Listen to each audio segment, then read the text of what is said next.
This moves so well, Steve. And we didn't do it last time, and we found that there was more.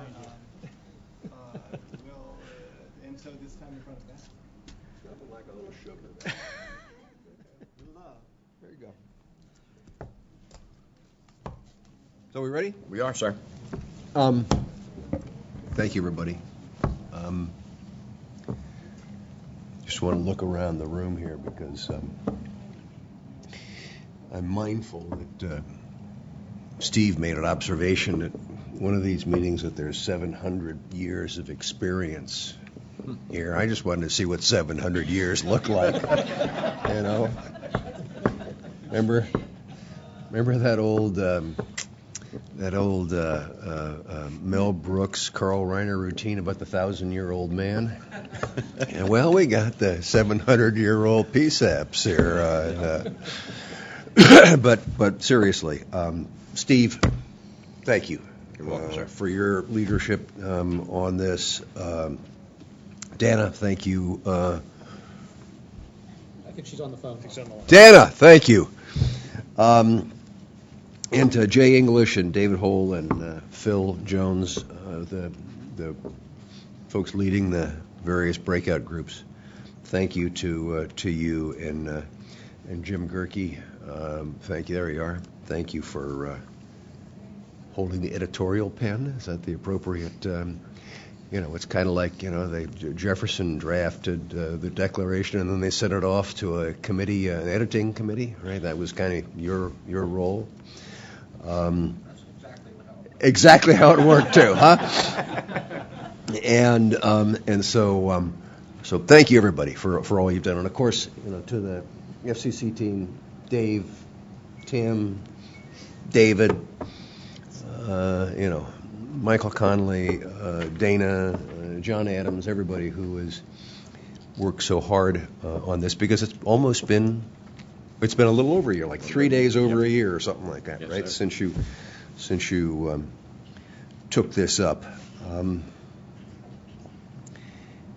One of the things that I've learned from you all, particularly from my friend Steve, is how we just aren't cutting it as a nation on 911.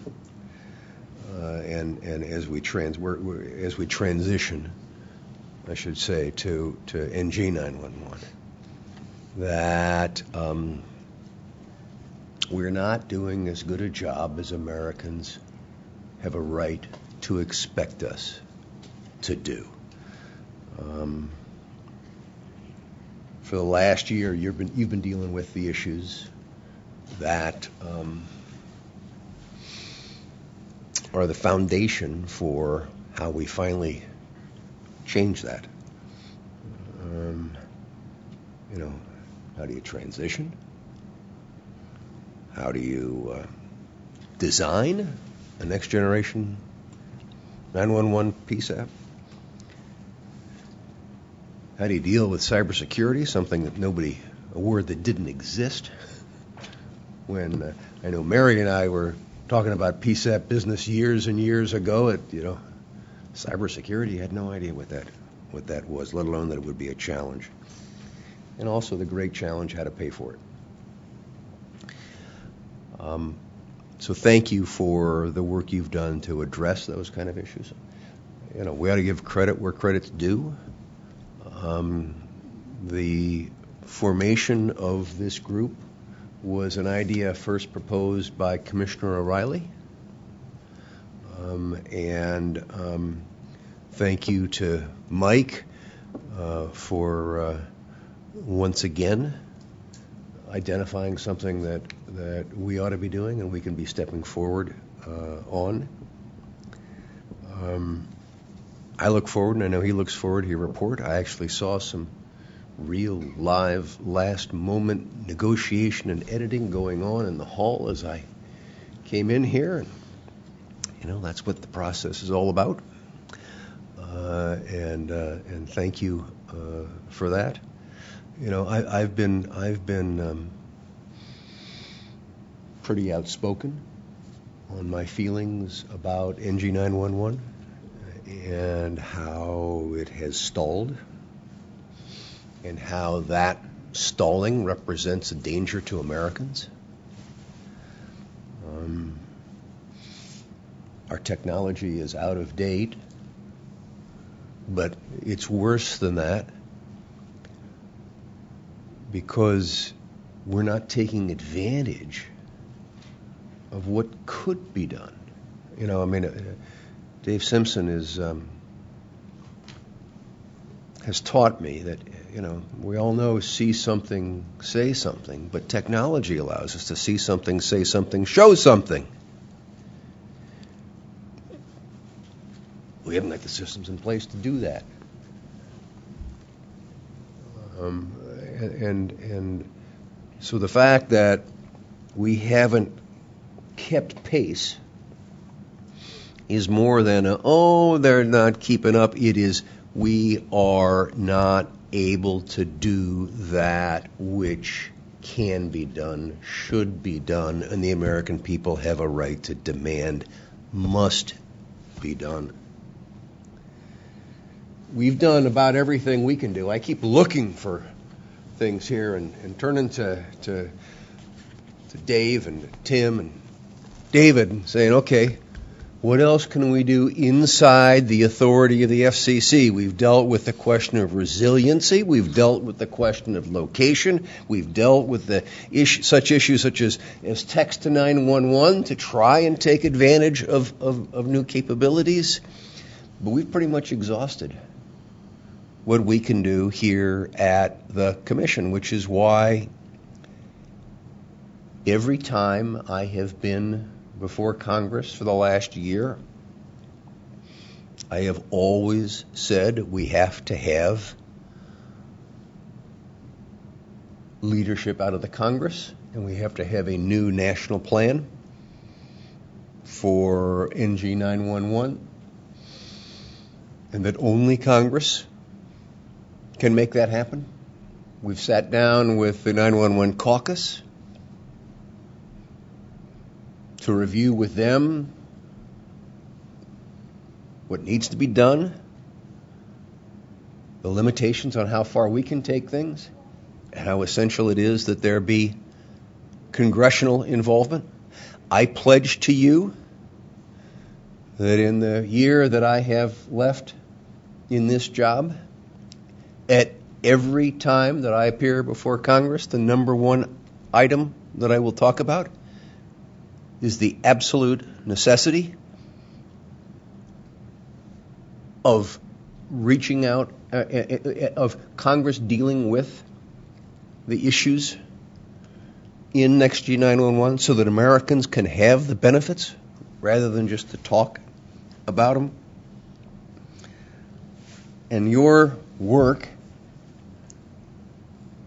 has been essential to delivering that message, because you've got now a blueprint that says this is how we need to proceed on these important issues that I outlined a minute ago. And so we're grateful to you for that. I look forward to reading it. And I look forward to being its advocate. I mean, the facts are simple. We need to do better in bringing the benefits of technology to the safety of Americans. I also recognize that this is only halftime for you, and that you've got another year to go, and that your work is not done, and you've got some things that you've tasked yourself to do, and I'm grateful for that. And I look forward to working with you on that. But my big message today is to say thank you for building the blueprint. Again, thanks to Commissioner O'Reilly for suggesting this needed to be done, and that this will not be something that you file and forget.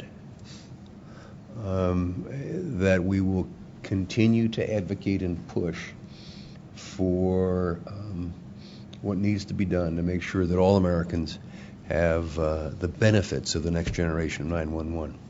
So, Steve, thank you, sir. Thank you. Appreciate it. To all of you on the phone or here, thank you very much, and I look forward to reading the report once you guys get finished cutting things up and figuring out how it works.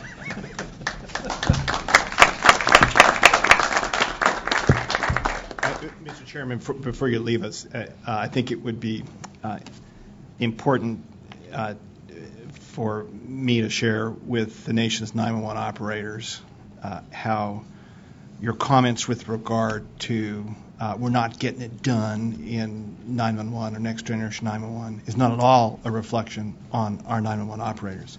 In fact, with the technology they have, those men and women are doing amazing things, and it's the value that they bring to their communities and that increasing value every day that makes it so important that we get the technology. You know, the great thing I have Dave around is he keeps cleaning up after I put my foot through the drum. Let me be real specific. Yeah, that was what I was talking about. I was talking about next generation. We haven't done the job as a nation. You know, I mean, I've been out, I've visited PSAPs around the country. I've seen some that have got some great stuff going. I've seen others that would like to and can't. And I've seen others that, well, that's not quite yet something that we need to deal with. I mean, there are major national problems on the national implementation of NG911. And that's what I'm happy to see you all taking on. You know, I think it, I hope that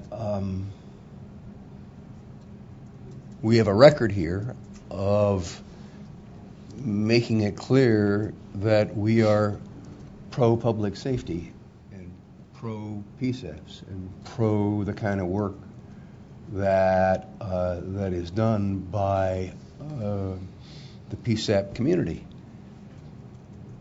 But the problem is, we got problems. I was with a United States senator who will remain nameless, visiting a PSAP not too long ago, and that particular PSAP was putting in place the capabilities for 911, and it was for NG 911. It was talking about the opportunity that it presented for their community as well as for surrounding communities.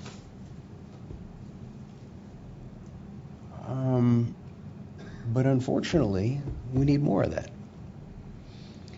And I think that, as I've said,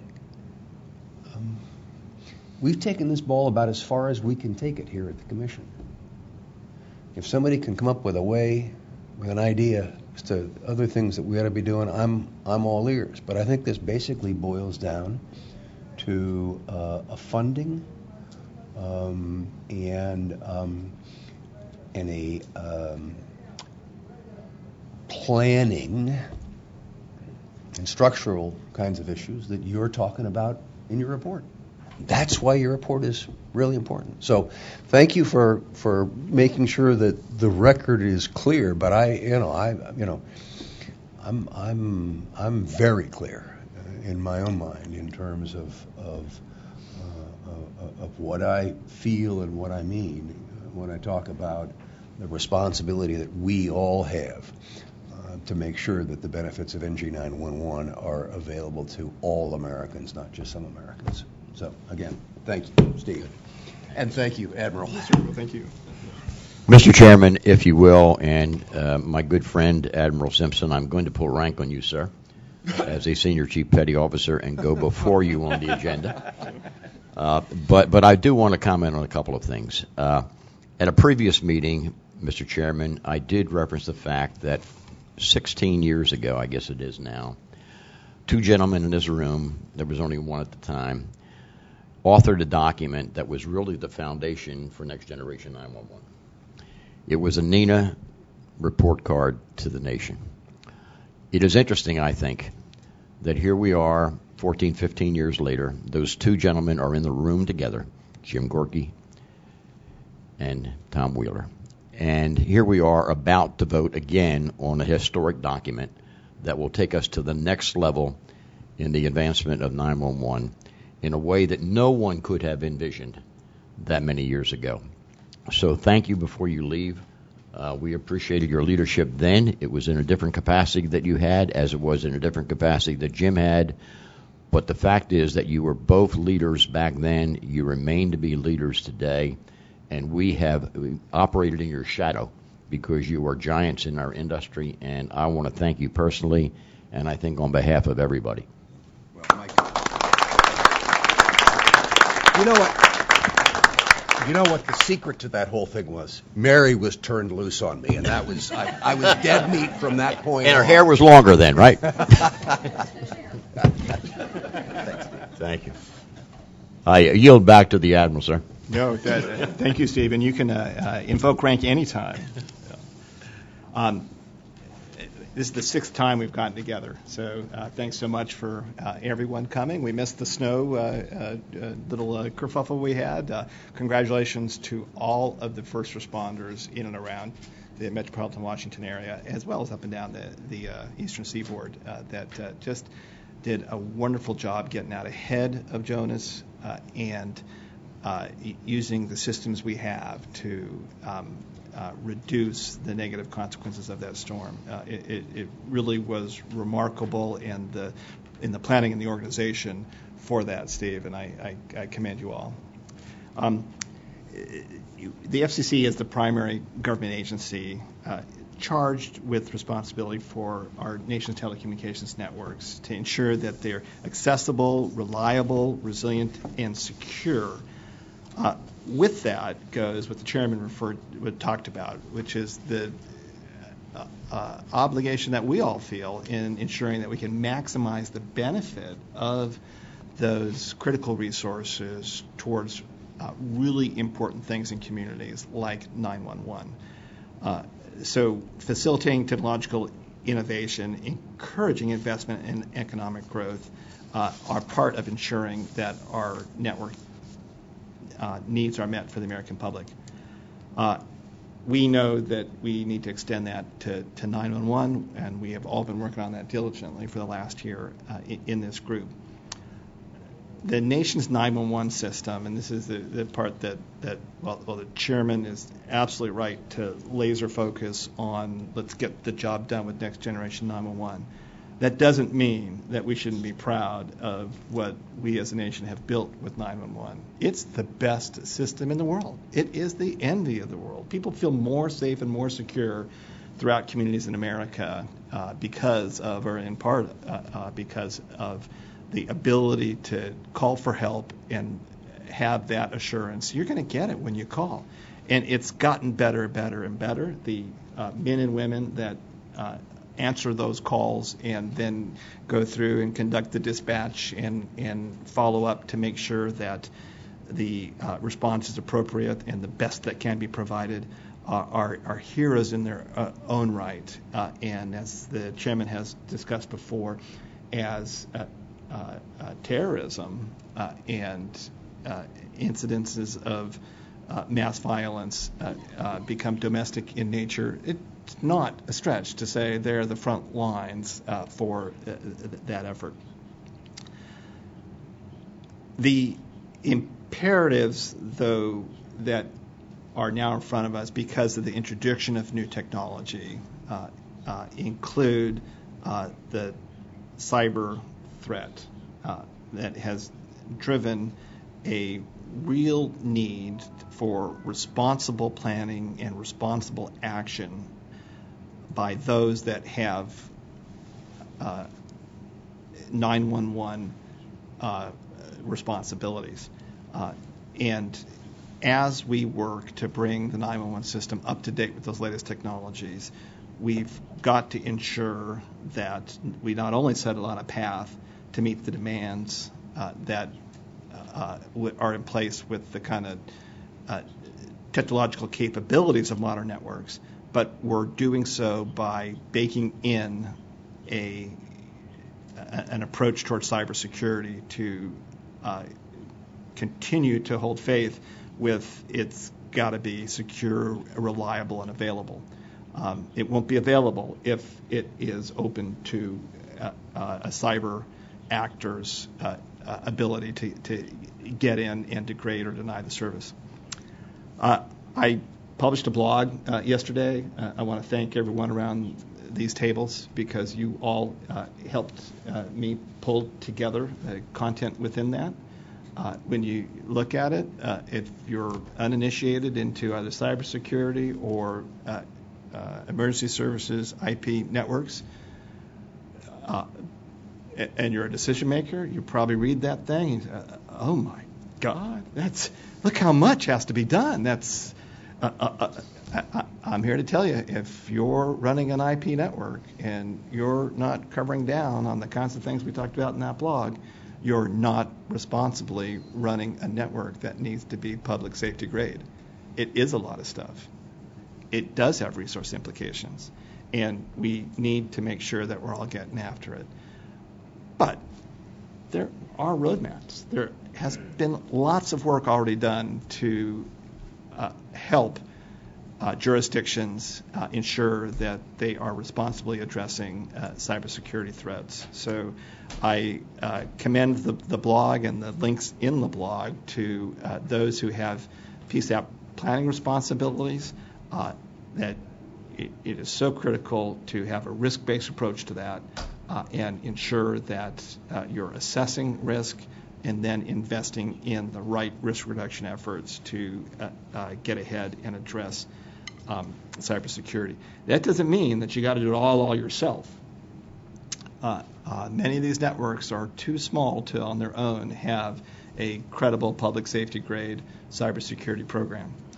So a building block approach is absolutely critical, and the thought of combining internal action, contracted action, shared cybersecurity services is, I think, essential to PSAPs recognizing how am I going to responsibly address cybersecurity risk. That is one of the reasons why a year ago we commissioned this task force to drill down on the cybersecurity risks, but also to look at the upside, the architecture pieces of how do I bring in those additional set of functions that can realize the kinds of effectiveness that Congress first envisioned in the Next Generation 911 statute. And that's the part that the chairman rightly said that, hey, we're not there, and it's years later, and the same value proposition that led to the description of Next Generation 911 is not only still in existence today, it has further increased when we look at the introduction of Internet of Things kinds of sensors that can now be brought to bear to make response more relevant, more appropriate, more timely to those in need. The chairman mentioned see something, say something. We've been constrained to that for the longest time with a voice-only 911 system.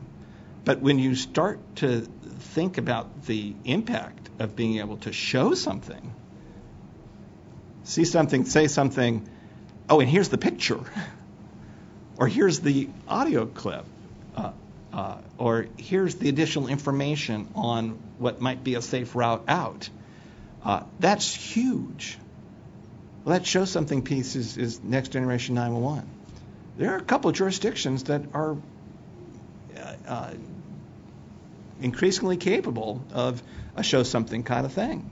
Text 911 has proven now in the over a year since it's been available to save lives in unique ways that wouldn't have been saved before Text 911 was capable. Well, the next set of functions with Next Generation 911 promise to be just as impactful in saving lives and reducing the impact of disaster and emergencies.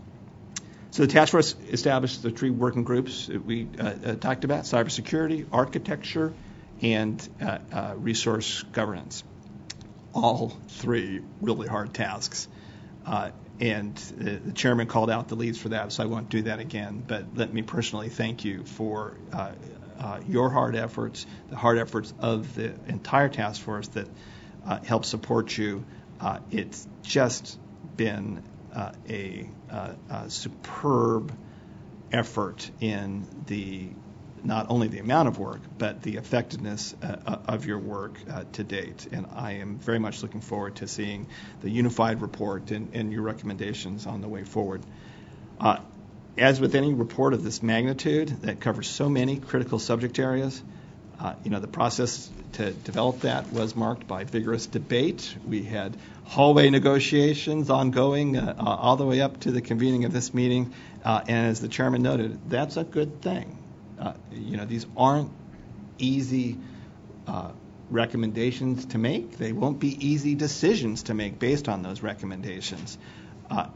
But the report and recommendations that this editing group has brought together, I think, has throughout maintained the spirit and the consensus viewpoints of the original charge, and I commend you for that. We asked you to write this with an eye towards getting stuff done. You don't get stuff done if you're not influencing decision makers. And I want to thank you all for following through on that. This report that you've pulled together that we'll discuss today does speak to decision makers, people that need to decide, do I spend more money on that or do I spend more money on something else? So as we talk about next steps, I am hopeful that we'll include that how do we get this before decision makers to motivate closing the gaps that the chairman talked about. You're going to consider approval of the final report today. The report and the recommendations provide not only recommendations, but also a set of best practices and guidelines that we think will serve state and local 911 authorities well as they enter into those decision-making processes about modernizing their 911 systems. The report represents a body of recommendations, not directives. We recognize that our authority here at the FCC, as the chairman said, it's a slice of the overall what is in place with regard to authorities for end-to-end 911. But your report, as I've seen the development of it, speaks not just to the FCC, but to the full breadth of decision makers in the authorities with regard to 911. Some of the issues and recommendations in the report will continue to receive close scrutiny. That's good, because there's money in the balance here, right? But there are also lives in the balance. So it's all the more important that it receive close scrutiny. It will be the job of 911 decision makers to test your recommendations with regard to the local and state situations they have.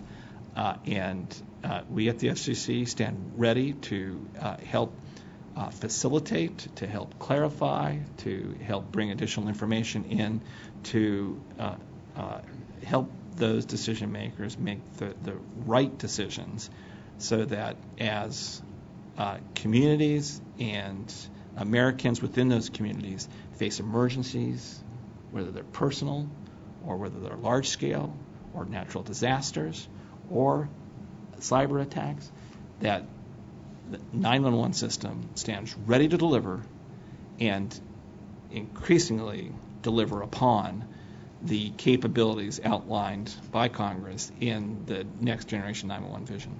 So, Steve, thank you very much for your leadership and the leadership team that brought us to this point. And over to you. Thank you, Admiral. And before we take roll, I'd like to make a couple of more comments. First of all, the chairman referenced Commissioner O'Reilly is initiating this effort. Thank you. I don't know whether you might be in your office, Commissioner, listening in or not, but we collectively thank you and on behalf of our colleagues throughout the nation. But I should also hasten to say that, as you well know, the commission is made up of the chair and 4 commissioners. And if you look back over their various terms in office, each one of them have had in their own way a significant contribution to 911. So although we thank Commissioner O'Reilly particularly today, that is not to say at all that we don't recognize and appreciate the contributions that the other commissioners have offered as well. The other thing, as I was walking from the parking lot here and had my first taste of the remaining snow in Washington, D.C., and then as I entered the commission's office and I first saw April from Michigan, I immediately thought that, oh my gosh, she is going to beat up on me and us with the way that we handle snow in Washington, D.C., because we know from having watched the evening news for the last week that D.C. has become, in the metropolitan area, a little bit of a punching bag for those in the nation that deal with snow more frequently and differently, if you will. April, thank you for your courtesy. You did not do that. I appreciate that. But for everybody that went out of their way to be here today from afar, personally, on behalf of everyone, just thank you for doing that. We all know that in the PSAP world, when bad storms occur, generally speaking, call volume lessens. Generally speaking, people will heed the warnings and stay inside. They may get a little bit of cabin fever, and it may generate another kind of a call, but generally speaking, call levels go down. But I could not help but think the power of Next Generation 911 in conjunction with the calls that we received in Fairfax County over the last week. And if, in fact, every time the call taker answered the call by saying, Fairfax County 911, where is your emergency? Because we know the where is the most important thing.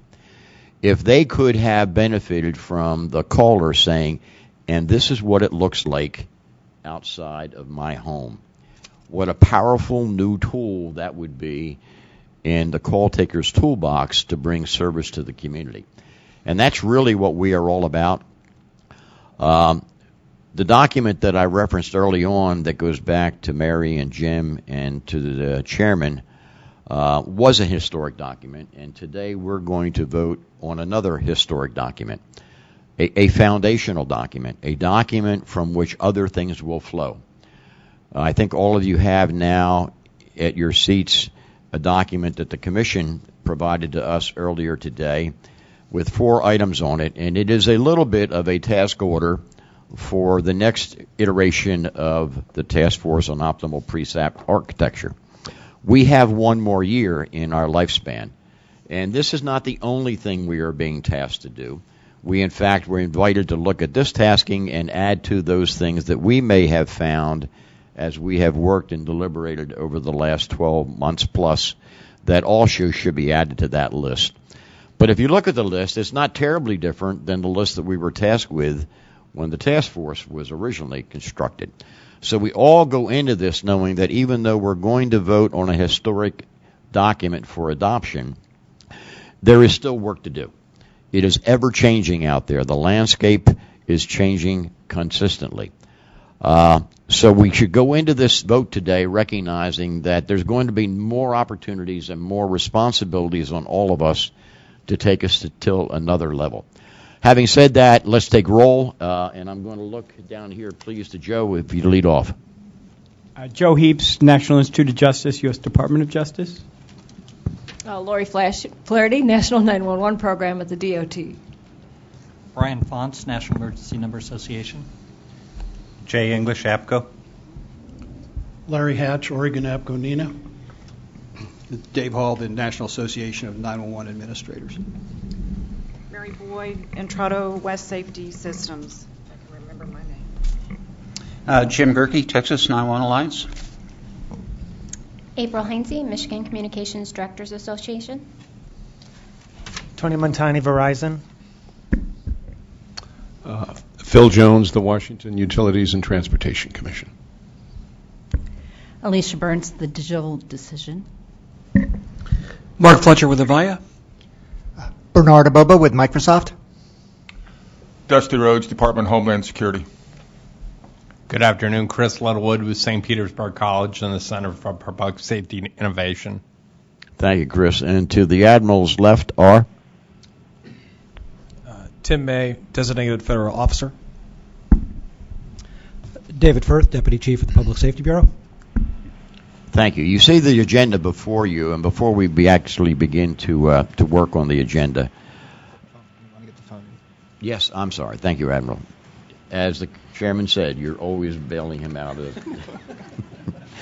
And to our many participants by teleconference, please, someone lead off. Jeff Whitaker, CS Communications. Thank you, Jeff. I heard someone else. Gina Green, Sprint Regulatory Development. Thank you. Yes. Dean Borden's AT&T. Thank you. Brad Blinken from the CCA. Thank you, sir. Robert Brown at NIPSTIC. Thank you, Robert. Sean Petty with ICERT. Sean, how are you, sir? Good. Okay, thank you. The ground rules will be as they've always been. If you wish to speak, just put your tent up on its end, and I'll try to acknowledge you as quickly as possible. You see the agenda before you. Before we get into that, and building on what the Admiral said and what the Chairman alluded to, the last 6-7 weeks have been very, very intense. You'll recall at our last meeting, we then finalized provisionally adopting the Work Group 1 and Work Group 2 efforts, the Work Group 3 having already been done. And Jim Gorky's work group for editing had already begun their work. And in the last month and a half, an immense amount of effort has been devoted by the members of that work group to edit the documents that have been provided to them. I've had the privilege of being on many of those calls, not necessarily all of them.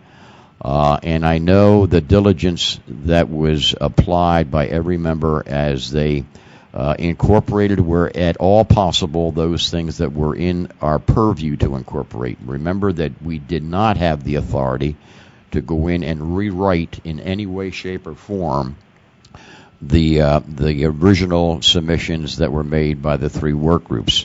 The work group was tasked with editing, smoothing, consolidating where necessary, replacing any duplicative text that might be there. And that's kind of where it ended, if you will. There were, nevertheless, some issues remained on the table that people felt very strongly about. And we'll probably hear more about those issues today. I don't know. But I am very, very confident that the document that we will be voting on today is the best effort of everybody in this room and on the teleconference. Having said that, we're going to lead off with work group number 1. Jay English, please. Thank you, Steve.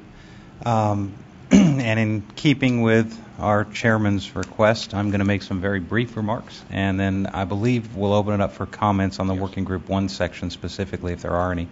First of all, I want to thank Jim Gerke and his team for a phenomenal job. They were handed a tough task and a short turnaround time, and I think they did incredible work in honoring the consensus-based work from each working group while still putting together an excellent document. The intent of Working Group 1's cybersecurity approach was pretty straightforward, and we've discussed it at length. It's a foundational document. We wanted to provide some guidelines, as instructed by the Admiral and his staff, for decision makers in the public safety operations space to start considering something that they had never considered before, specifically cybersecurity.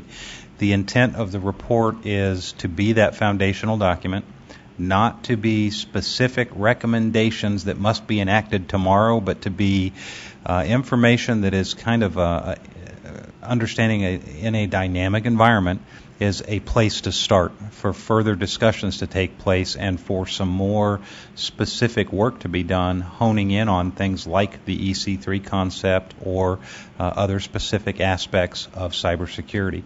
We did receive some very good input a little later in the game on some potential changes to that landscape. And recognizing that, I think that Chairman Souter is absolutely correct that the work needs to proceed to the next level, and we need to take a look at a deeper dive and some better definitions and further work that would further define and refine the conclusions that we came to and kind of follow up on the recommendations.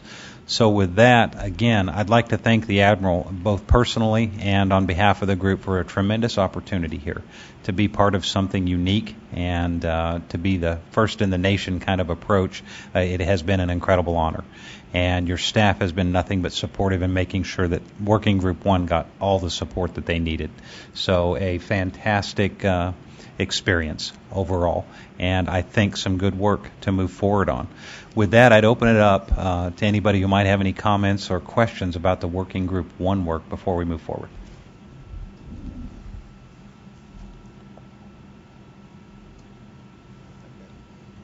Admiral? Jay, let me commend you.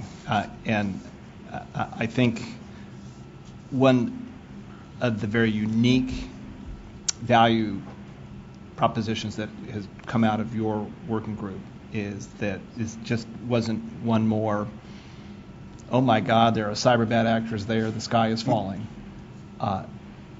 You approached this with, okay, I got that, I accept that. How do we efficiently and effectively get after that? So I think that's very key that you've outlined recommendations to be both effective and efficient, and that is very important, knowing that public safety always has a fixed budget and there's only so much money to spread around over a lot of needs. So all the more reason why decision makers need to be efficient in their execution, and I would encourage all who look at your report to really capture that piece of this, that you have outlined very practical ways in which jurisdictions can be efficient and effective. Anyone on the teleconference with a comment?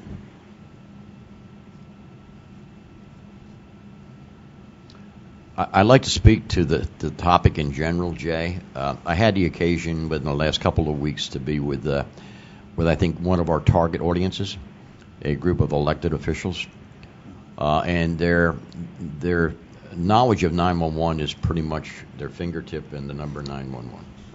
Beyond that, they don't know how it works. They don't need to know how it works. All they want it to be sure that it does work. And I was talking about the next generation of 911 and how 5-10 years from now, the only thing that will exist will be the number that will be the same. Everything else will be different. And that kind of generated a wave of conversation.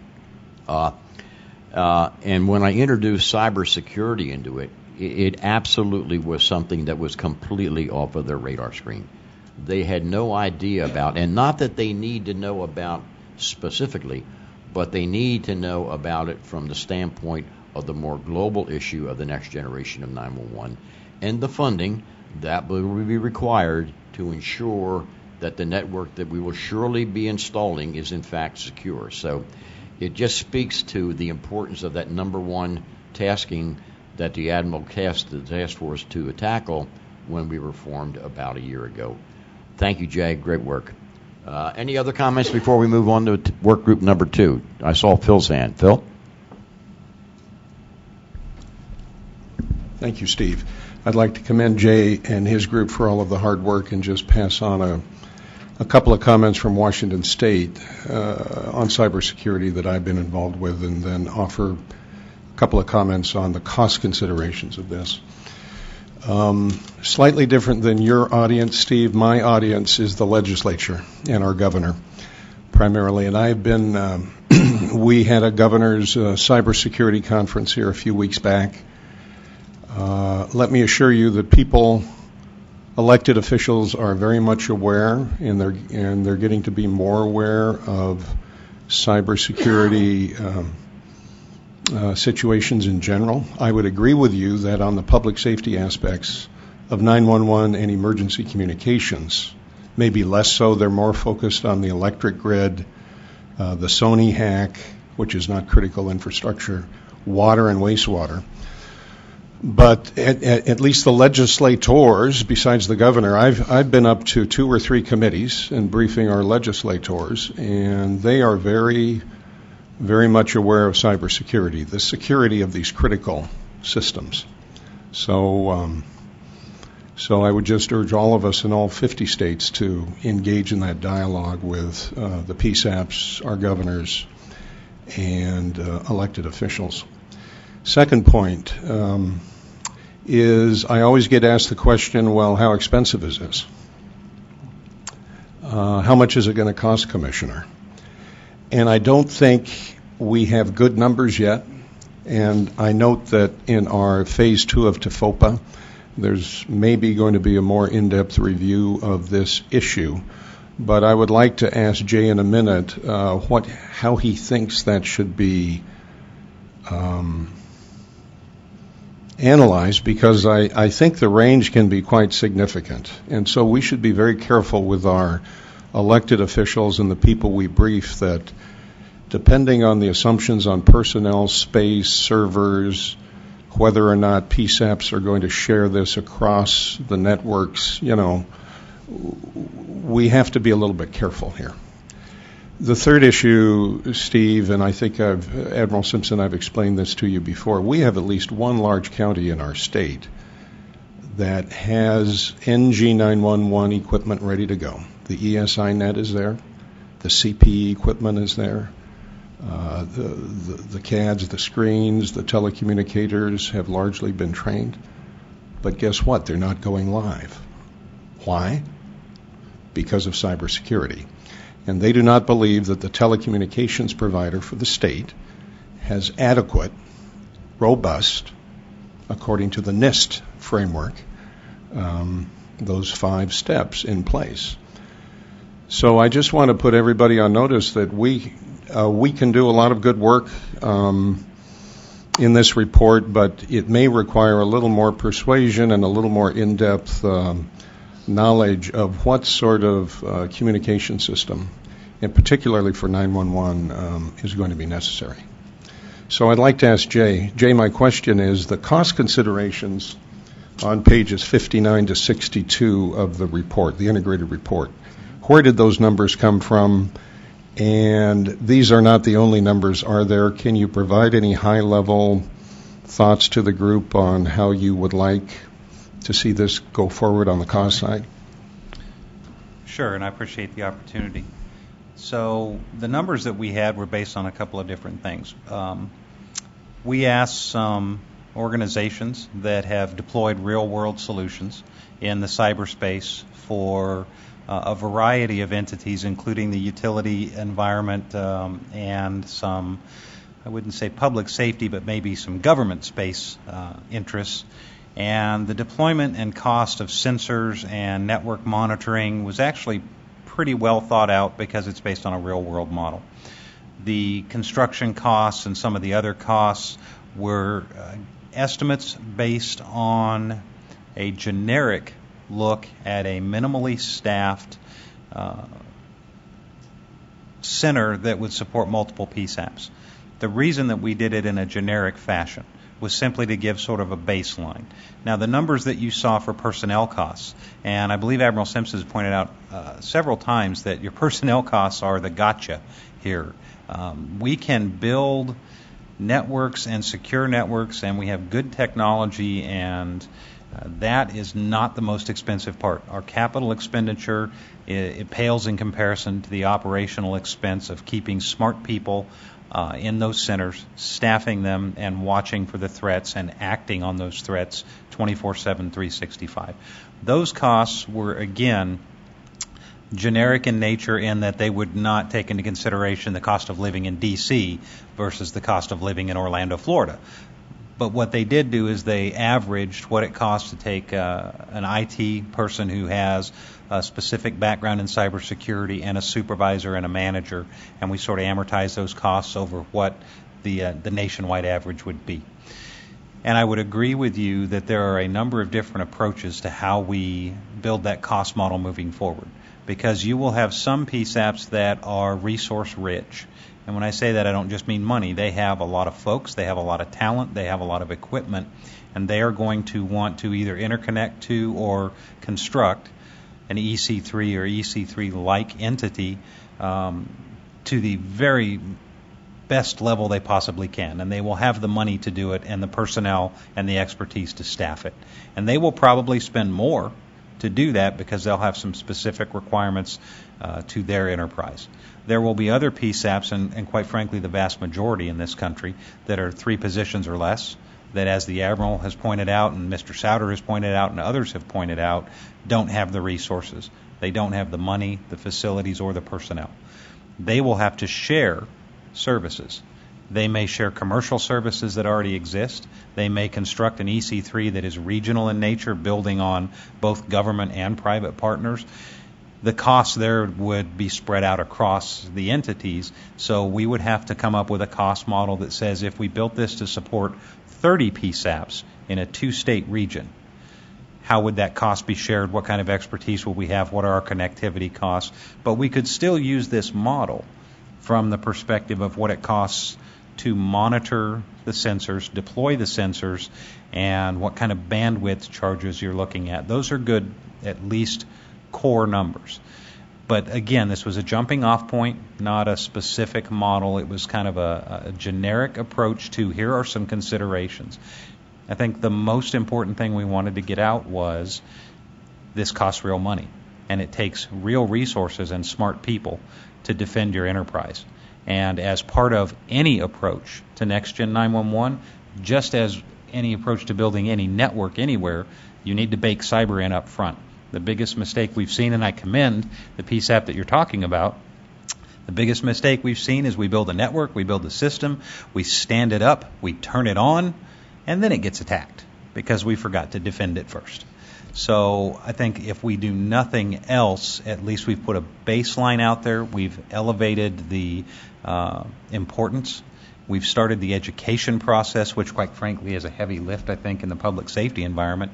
And we need to address the fact that this has to be on folks' radar. And I will point out, too, and we've mentioned this several times, and your report delved into it as well, governance is going to be key when it comes to building any of these and sharing the costs, and more importantly in the cyber environment, sharing the information in real time so that a PSAP doesn't wait 6 weeks to find out its neighboring PSAP was attacked.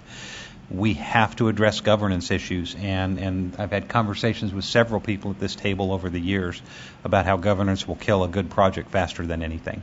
So all of those things I think this group did a good job of at least starting a discussion on, and that's all it was meant to do. So I think you're right, we have a lot more work to do, and hopefully we'll do it in the next phase, but we wanted to at least get the discussion started. Does that answer your question? Phil, thank you for that explanation of the PSAP in your state of Washington. I liken it to the Indy 500. Can you imagine the Indy 500 and the flagman having the flag up ready to drop the flag, and everybody was racing off from the starting line, was missing one wheel? It wouldn't be much of a race. In fact, it would be a catastrophe. So hang tight. We're good to go when it's all good to go. Thank you, sir. Steve, you always impress me. The NASNA summer meeting is in July in Indianapolis. Wow. Any final comments about work group number 1? Dave Hall, please move forward. Thank you, Steve. I want to thank also Jim and the editing group for bringing together this final product. I think it's a tremendous effort, and it took the work group number 2 report, essentially roll it into section 5. And right from the very beginning, when work group 2 started talking about this whole notion of optimal architecture, there was a lot of different theories and philosophies, and first we got to the point where we had to define what optimal really was, which took us quite a few weeks, if not part of the major part of the spring to get there. But I think where we ended up with in terms of intent of the work that we put together was we really saw a need to help clarify and educate decision makers, as has been said here earlier. I think that's a major part of this whole effort. They have the critical responsibility to move from the current legacy 911 operational model into a next-gen 911 operational model. And unfortunately, even though there's been a lot written and a lot of discussion about what next-gen 911 is, there's still a lot of fog out there in terms of what it really is in terms of its component pieces. And so what we really hope to do in this piece that we put together for this final report was to help clarify what those things are. It needs to be better understood. This whole notion of next-gen 911 needs to be better understood by all of the stakeholders, including the decision makers. Because in many ways there's this feeling that I have a PSAP, I will just make my PSAP next-gen 911.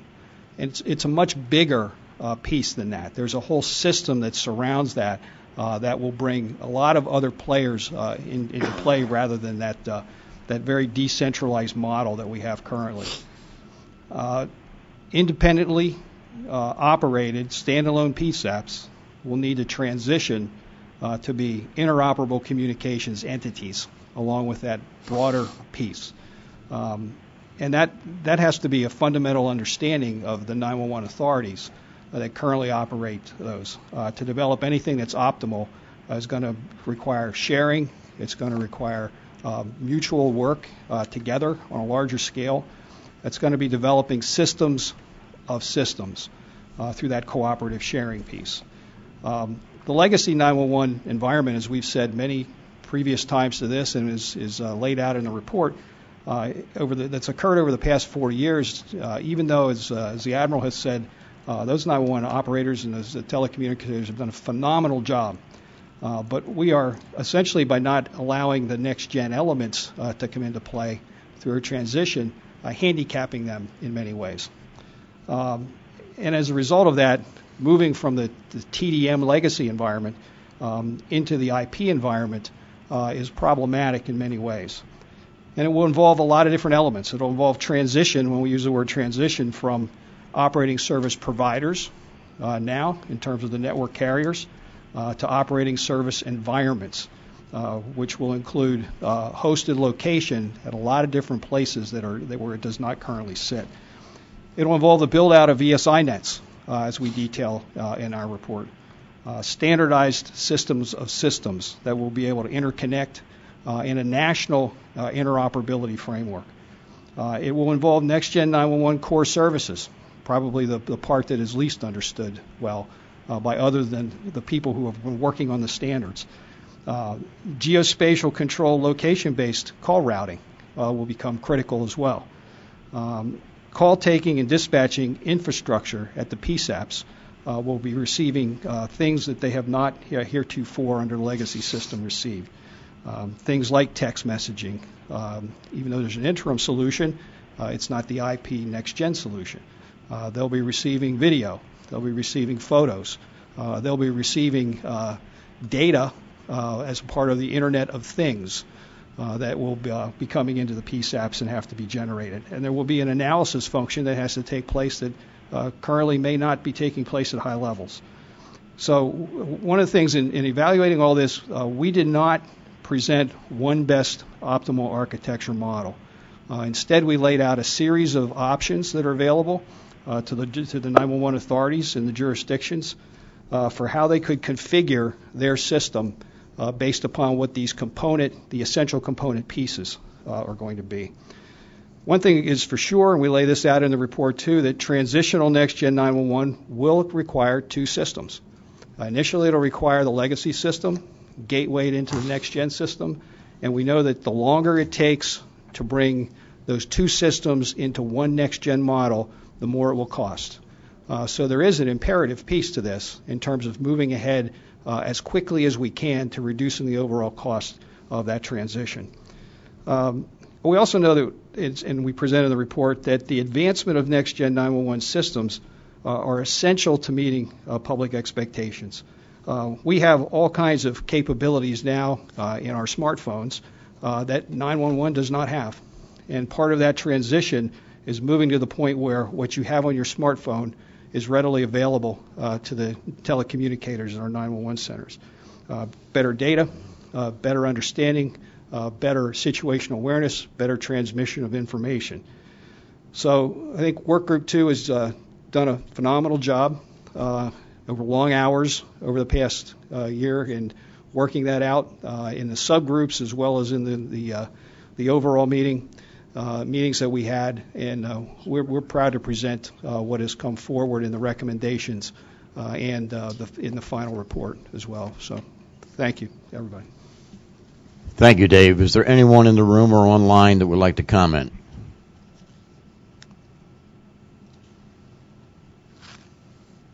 Seeing none, hearing none. Admiral? Yeah. David, again, I commend you and your group.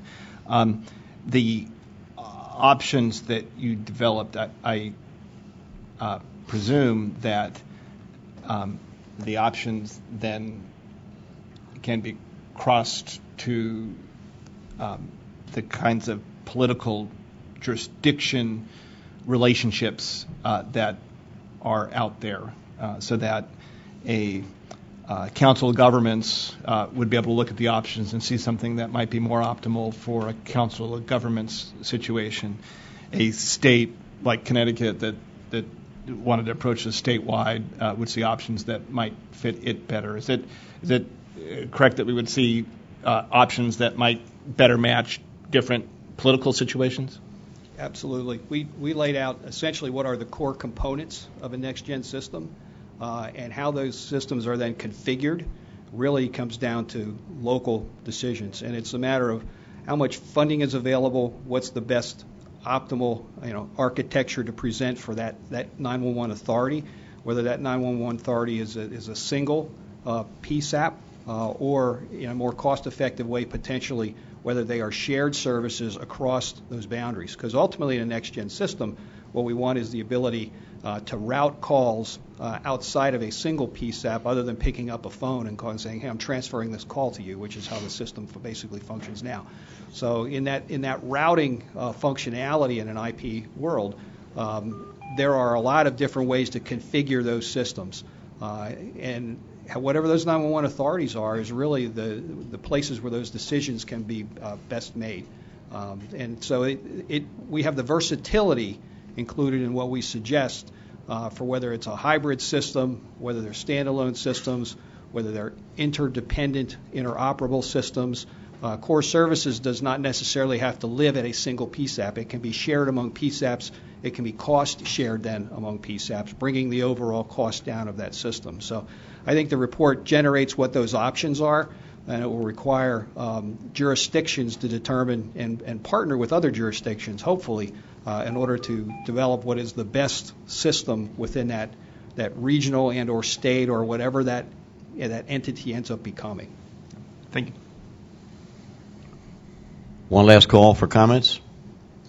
Yes, please.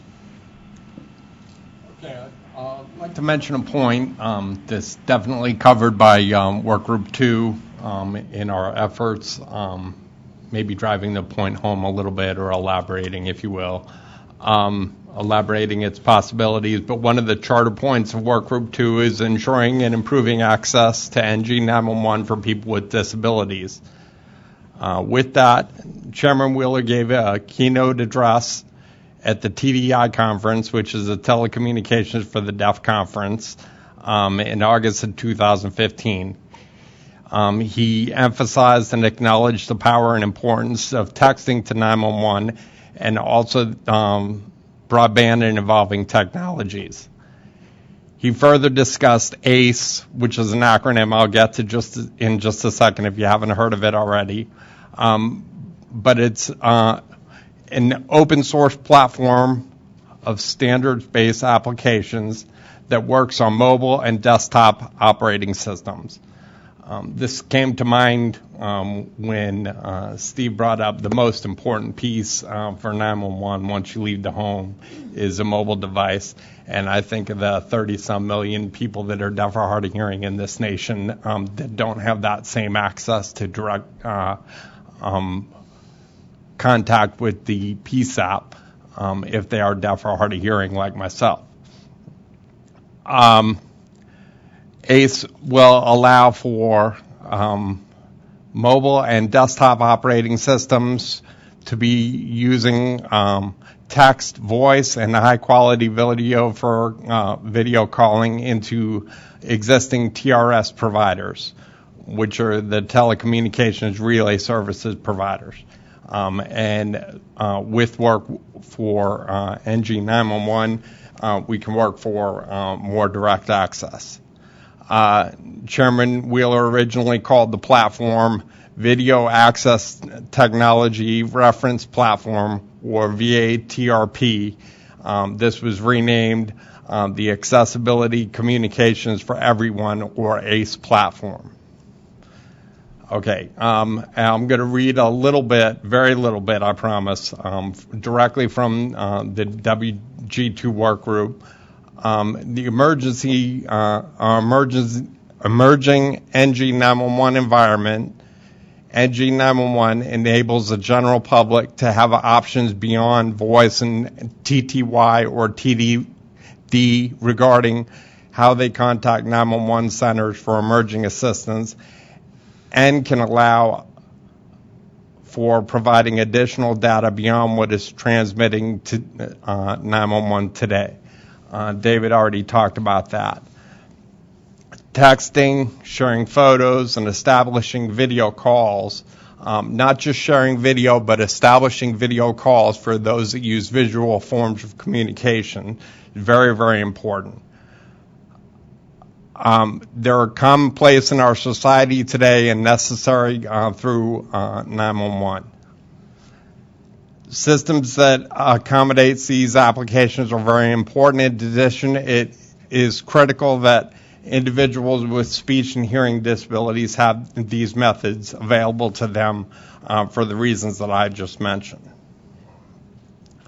Okay, in the section 5.2, it goes on to state that we do not believe that a single best system design, rather various operations or various options that may be selected representing an optimal architecture for each specific NG 911 system. ACE, being open source, supports the, quote, allowing text, voice, and high-quality video calling to NG 911 through, end quote, through future development, research, and training. What I'm suggesting or proposing is the support of ACE, at least moving forward or in the back of our minds, as one of these options for, quote, optimal architecture for NG 911 systems to support the WG2 charter of ensuring and improving access to NG 911 for people with disabilities.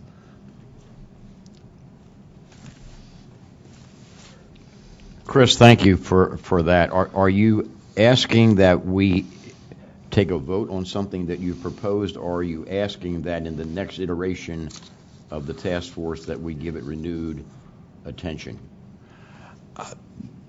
This is basically a comment for the work group and also for the entire committee for us to be keeping in the back of our minds moving forward that we can use these technologies. I in no way mean to imply that I was reluctant to make the comment at the end of the work group's discussion, because I think that we've done an outstanding job in covering these. I just wanted to elaborate on the terms a little bit, just as Dave mentioned, and make sure that it's on everybody's mind moving forward for people with disabilities.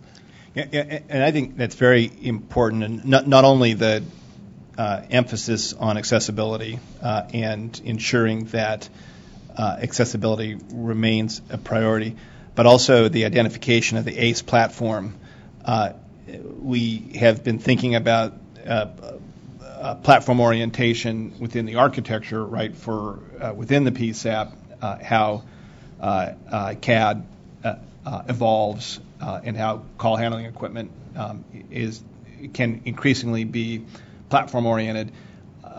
It's important to recognize that interface, particularly interface in this case with Americans with Disabilities, it itself will have platforms that develop that have applicability beyond just 911, that we'll want to ensure that someone with a disability doesn't have to drop that platform to use something special for 911. So to keep that in the forefront so that we continue to follow the maturation of the ACE platform and ensure that as we're developing platform concepts for the PSAP, those two things are planned to integrate from the very beginning. I think it's very important, Chris. Chris, thank you again for bringing that forward. Duly noted. We're moving on to Work Group 3 and Phil Jones. Phil? Thank you, Steve.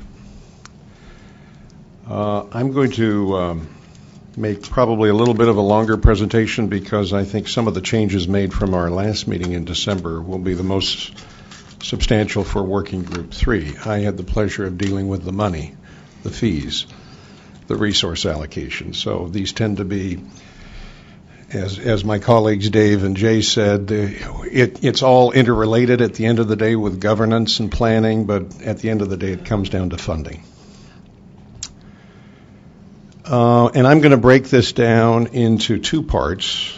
I'm going to describe the changes made since the December meeting, and then Jim will describe the meeting, any changes that were made since the Working Group 3 sent its changes to Jim as chair of the editing committee. So what I did, I think our working group was the only one that actually had another teleconference after the December meeting. So I called a meeting right after Christmas and New Year's. My colleague, especially to my right, Tony Montane, and some others asked for this, and I agreed to do it. So we reconvened the working group to discuss some of the concerns expressed about the consideration of the network connection fee, words such as upstream bandwidth, capacity-sensitive fees, and some of the details that we approved on September 28th. Remember that we approved the report of Working Group 3 procedurally on September 28th.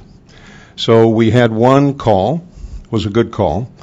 I made a few suggestions. I think we had a pretty robust discussion, and then I made further changes, and then I sent those on to Jim as chair of the editing committee, I think, on about January 10th.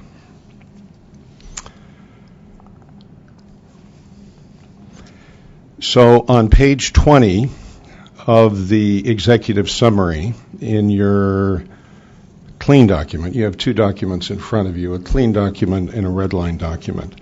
On page 20, there's a section on a policy statement. So in that policy statement, we changed it to clarify that end users or customers, whether they be residential or commercial, will pay the 911 fees. They will be collected by carriers, largely, communication carriers, whether they be broadband, telephony, or other, facilities-based VoIP, and others.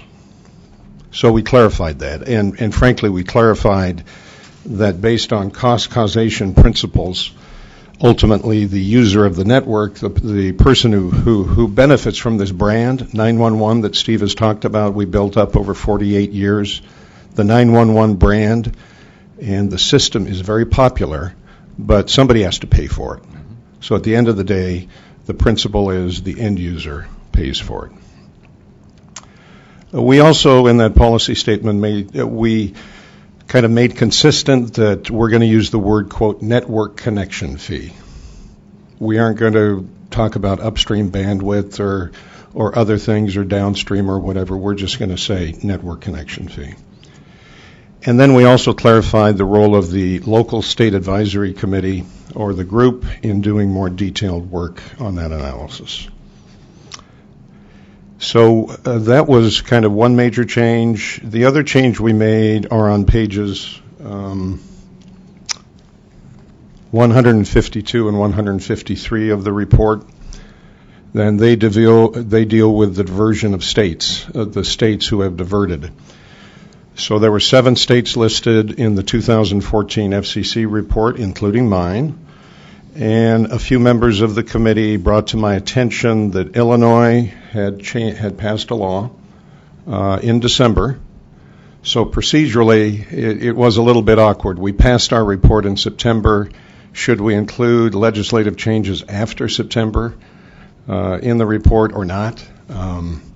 We decided to be very pragmatic and just say, okay, we procedurally adopted the report, but since we're going to approve it in January, let's try to make it most up to date. So Illinois passed a law. It was a pretty comprehensive law. I do not pretend to know every part of that law. Each state law is written in a very complicated way sometimes. But I think it's fair to say that a lot of the authority for the wireless, for the statewide wireless fee, passed from the Illinois Commerce Commission. My counterpart is a PUC to the Illinois State Police, among other things. And then we changed the part on the state of Washington. As I told you earlier, I have been briefing my governor's office, state legislators, about the diversion of funding. This has been a key issue for me to try to help resolve. We have diverted fees, the 911 fees, for, quote, other purposes, entirely consistent with state law, I should add. But they are, it's not a good budgeting practice going forward.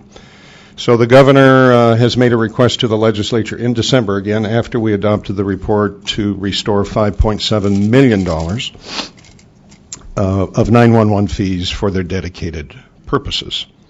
Hasn't been passed yet. We hope it passes. And I think we're on the right track. This is not in my report, but I just bring it to your attention. On December 31st, as many of you in D.C. who are based in D.C. know, especially, the FCC submitted its net 911 report to Congress for activities in 2014. It's a very good report. I haven't had time to read all of it in detail. As I said, Washington State is not on the list. Thank you. There's a total of 8 states on the list, as opposed to 7 for the previous year. New Hampshire, West Virginia, Virginia have been added to the list of, quote, diversion states, and Washington and Puerto Rico have come off the list. And just for the benefit of all, about $223 million of funds. Again, these are unaudited results, and one of the recommendations of the working group going forward is that these numbers and analysis that the FCC does should be checked or audited in the future. But they say they say in total about $223 million of 911 fees nationally are being, quote, diverted to other purposes. The majority of those are being done in the states of New York and New Jersey. And Phil, those aren't FCC figures, right? Those are self-reported figures from the states.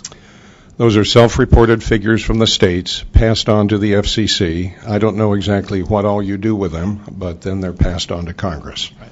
You don't want them. But it's not changed them.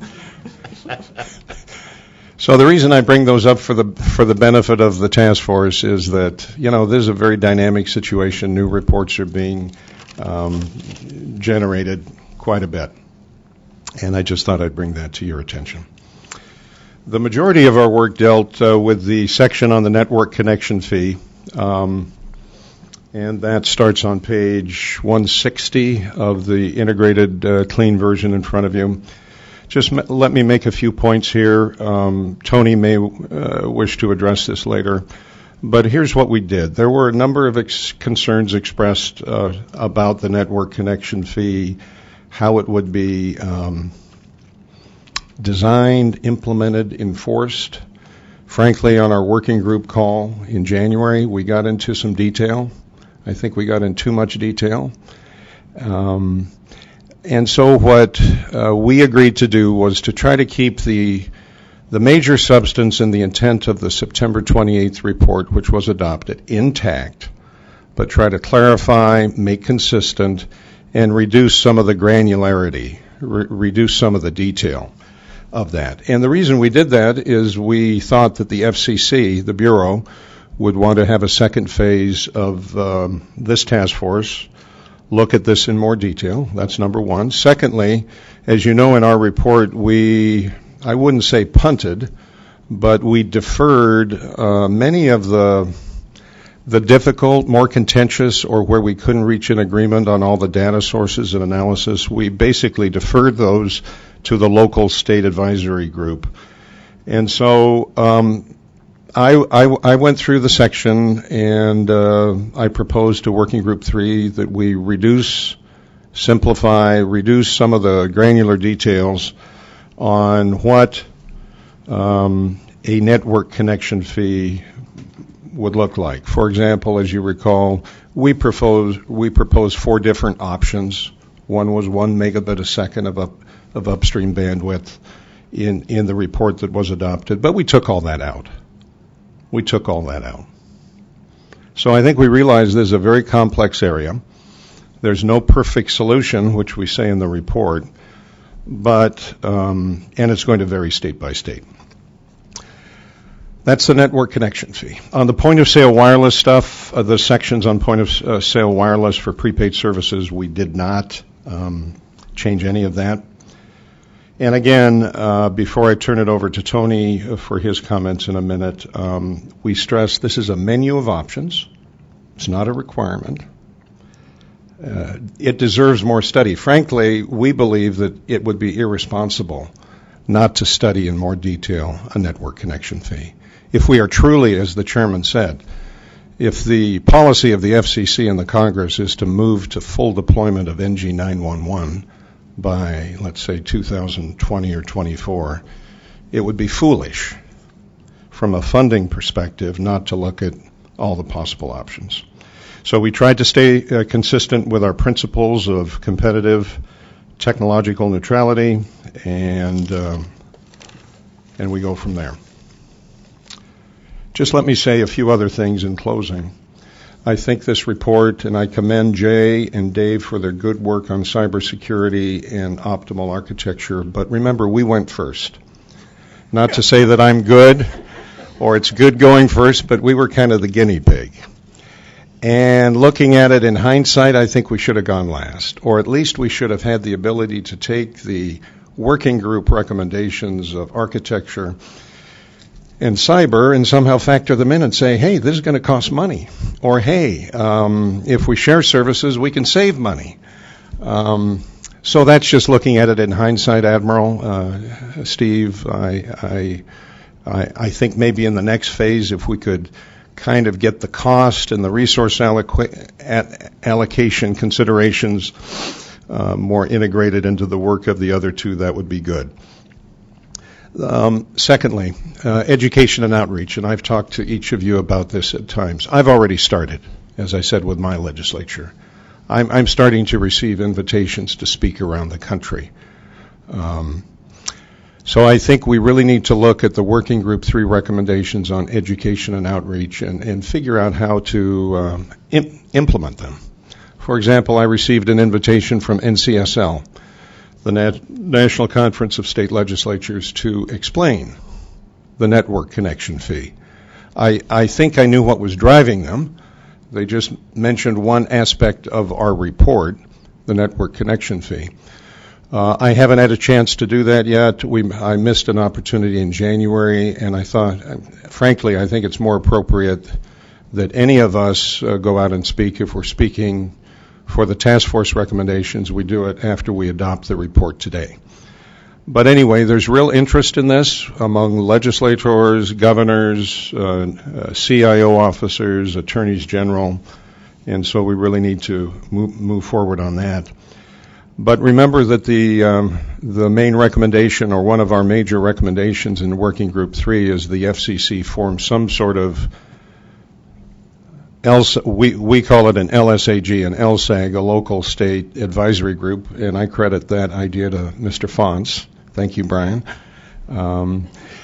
It doesn't have to be an LSAG, a local state advisory group. It could be second phase of the TFOPA, but that is basically your decision at the Bureau and at the FCC. But we strongly urge you to get on with both the study, but at the same time, some of the other things in our recommendations of education, outreach, being more proactive on this are going to have to be done. So you're going to have to be walking and chewing gum at the same time. You can't just stop to study. You're going to have to be chewing gum or eating a meal or doing whatever you're doing, because I think, as Steve said, these recommendations are going to get some publicity now, and it's important to keep the whole project moving forward.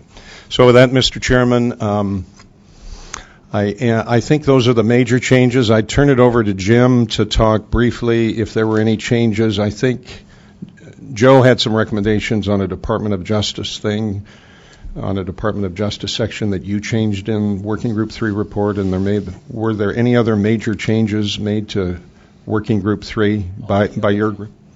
All of the other changes that we made fell within our general editorial charter. So where we, changed things like references to work groups, to the task force, that kind of thing. And most of Joe's comments kind of fell in that category, too.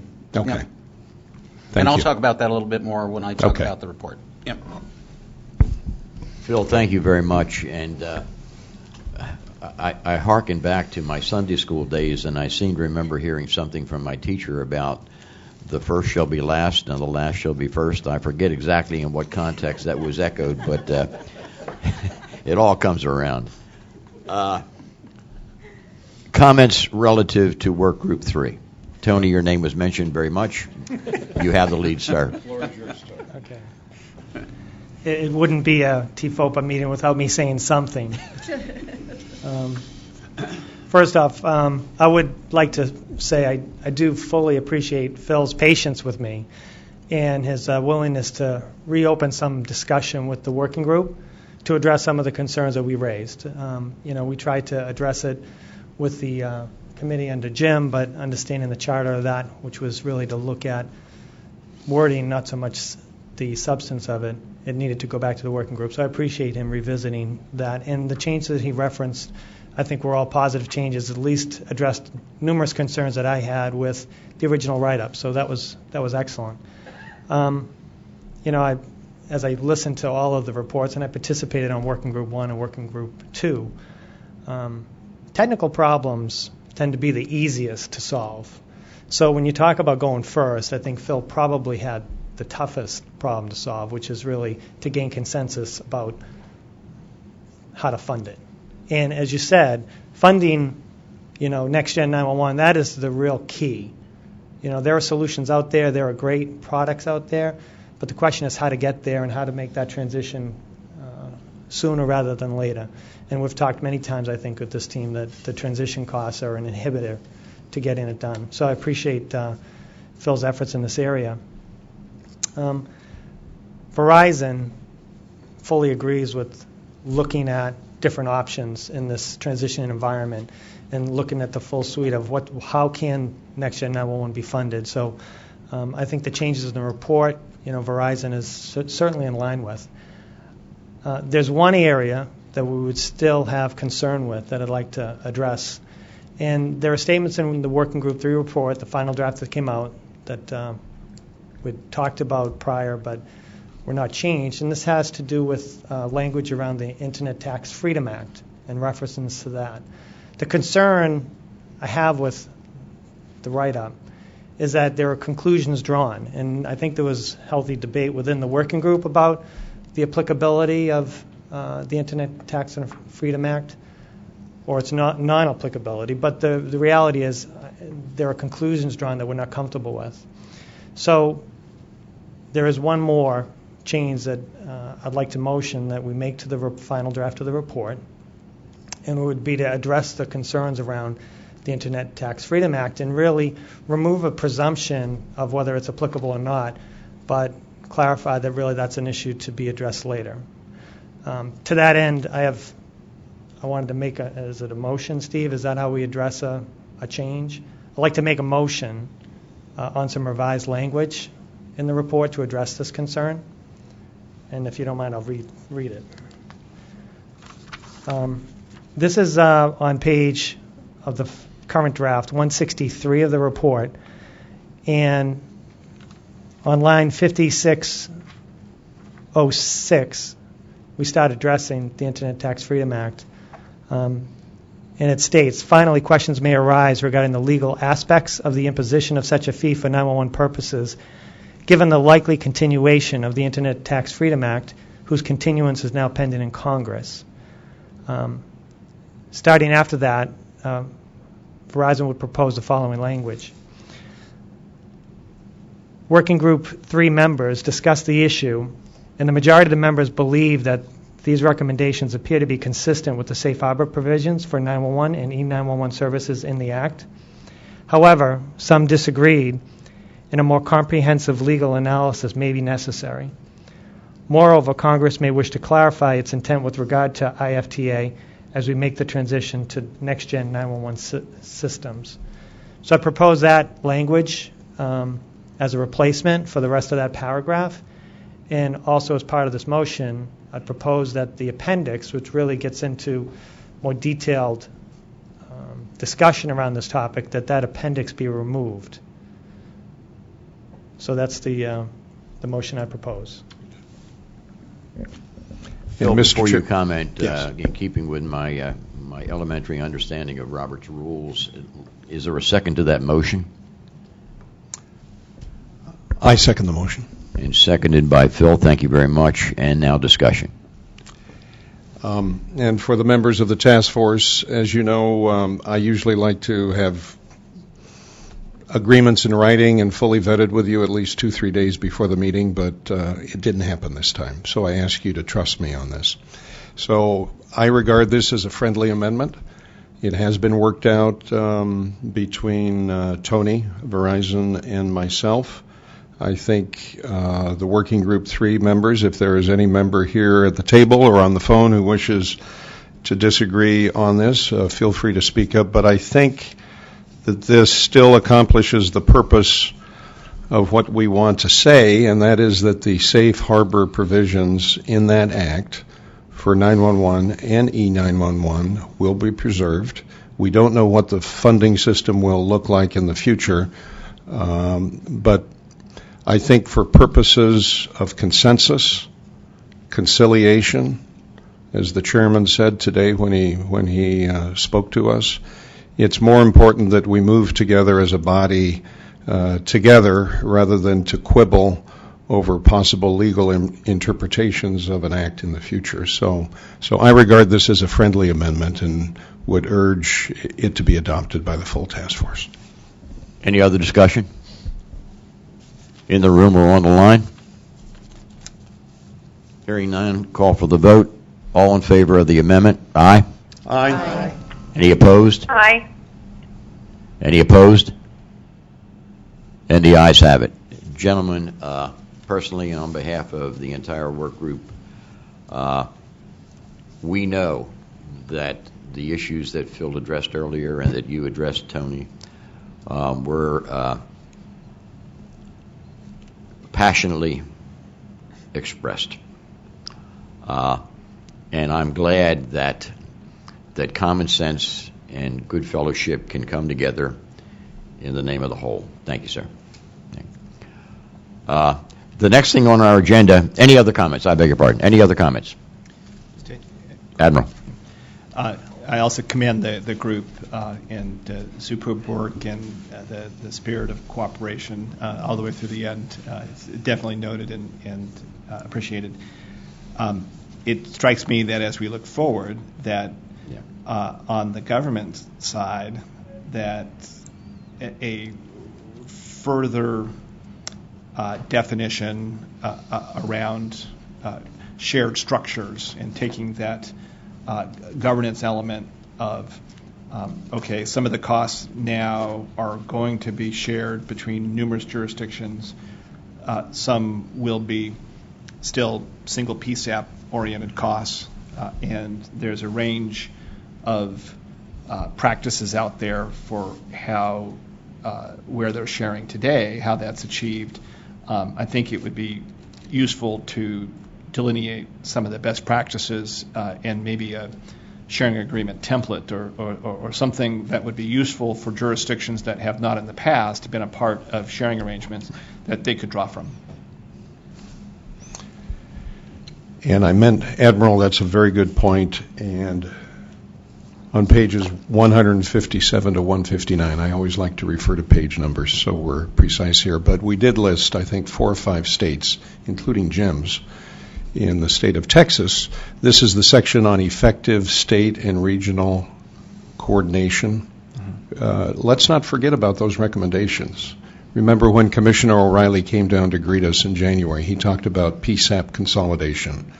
That is not a good word to get this, or a good phrase in my humble opinion, to get the conversation going. But we come up with a number of principles that promote the effective planning and coordination across PSAPs. And let's not forget that. So North Dakota has a way, Minnesota, Texas, but there are other models out there that can be construed to be best practices, I think. Okay, great. So maybe then, since we have some examples of that, some Rosetta Stone work that would help states and jurisdictions see where they fit within those best examples? Sure. Yeah, great. And then on the industry side, it's clear what the industry wouldn't like to see as we go forward in the how resources are generated for 911. It seems like it would be in the best interests of industry to help us, rather than have 56 variations of, it's upstream bandwidth, it's downstream bandwidth, it's not bandwidth at all, it's a connection fee. Some work to present affirmative options that would be more efficient for the corporate players in this arena, recognizing that the nation's still going to want a 911 system as we transition technology, that the bulk of the resource generation today is oriented around legacy technologies, and those are going away, to help us create objective models that, while there will certainly need to be variation in one state may want a tax, I think Clark County in Nevada really likes temporary occupancy part of the population to help pay for 911, since the majority of the 911 calls come from temporary occupants within the Las Vegas area. So there needs to be variation there, but then, or options, but then can we reduce the variation within the options by having some objective models that industry has identified as perhaps consistent with the safe harbor piece from your legal read of safe harbor. I think it'd be helpful to get what industry thinks it should look like. Admiral, agreed, and I'm not prepared to present those thoughts, but we will certainly look to do that. And, a lot of the concepts presented in the report, it is addressing a tough issue, and there is a transition, and we understand what's happening in the landline environment. Certainly Verizon fully understands what's happening in the changing dynamic of the workplace, so in the home and the consumer model. So it clearly is something that we will weigh in on as we go forward on to how best do it. I said in July it was really how it's done is really the tricky thing, and a network connection fee is cast in a wider net. I think that was the term we used in July, and that's appropriate in this changing dynamic and disconnect possibly of landlines. There's got to be a new approach. Well, thank you. And my wife's favorite movie, for those of you who don't know, Gail, is The Wizard of Oz, and the scene in which the witch says, "These things must be done delicately," certainly applies here. We hope the outcome, though, is better than the fate of the witch. Thank you, Admiral. Any other final comments for work group number 3? Yes, Joe.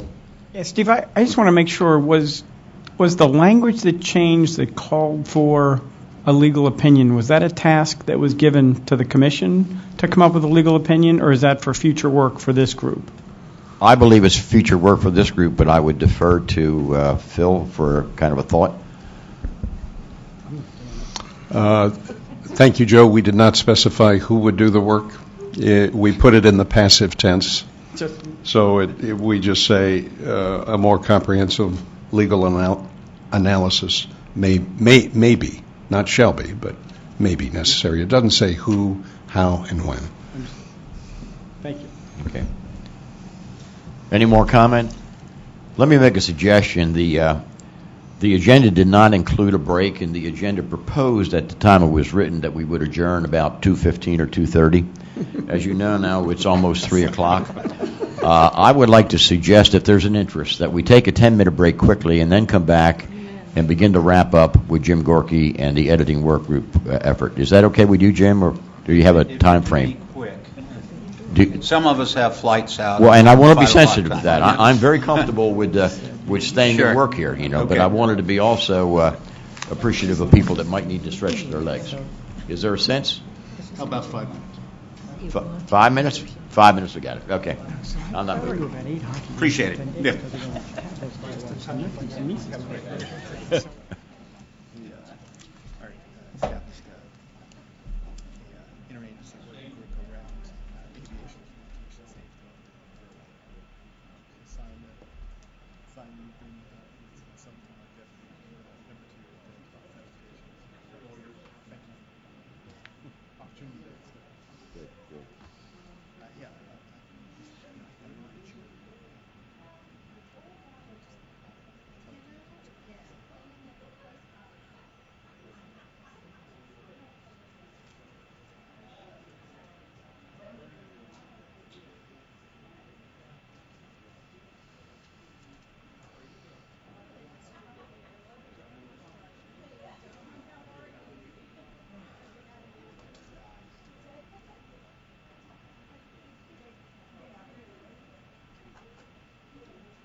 Table.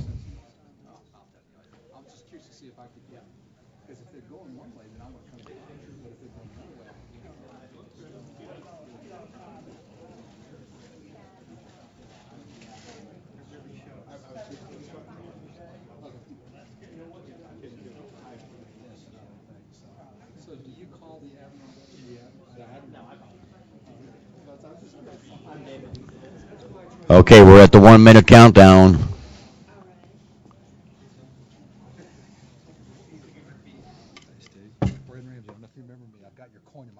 I did. Yes, good to see you. Good to see you.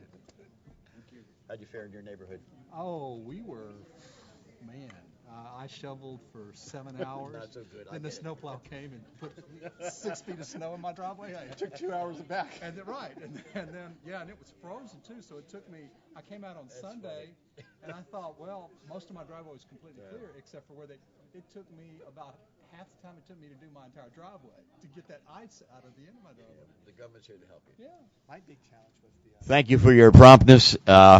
We're at that point where we're going to move on to Jim Gorky, and recall that at my request and at the recommendation of many people at this table, we were at a point in time about 2 months ago where we realized the report was going to need some significant talent towards editing it to make it a cohesive, smooth, non-repetitive document. Unanimously, Jim was the guy for the job. Thank you, Jim, for accepting the invitation. And keep in mind that he, like all of us, have a full-time job, too. So let me thank the Texas Alliance for the time that you have devoted to this topic. We appreciate it, and the floor is yours, sir. Thank you, Steve. I have a very short PowerPoint presentation. Great. So this was an interesting project. All my editing task force members are laughing right now. So just to remind the task force, our charge was to prepare a consolidated report for the task force based on the source material found in the individual workgroup reports. And the workgroup that we put together, in addition to myself, included Mary and Brian and Lori and Gina and Tony, along with Steve and Dana and the 3 workgroup chairs. So, and I want to take advantage of this opportunity to thank all the members of my editing workgroup. They all contributed to the effort. And in particular, I'd like to thank my friend Mary Boyd here and Gina Green, who helped a lot in kind of getting the basic structure of the report together, and then as we begin to pull content into it.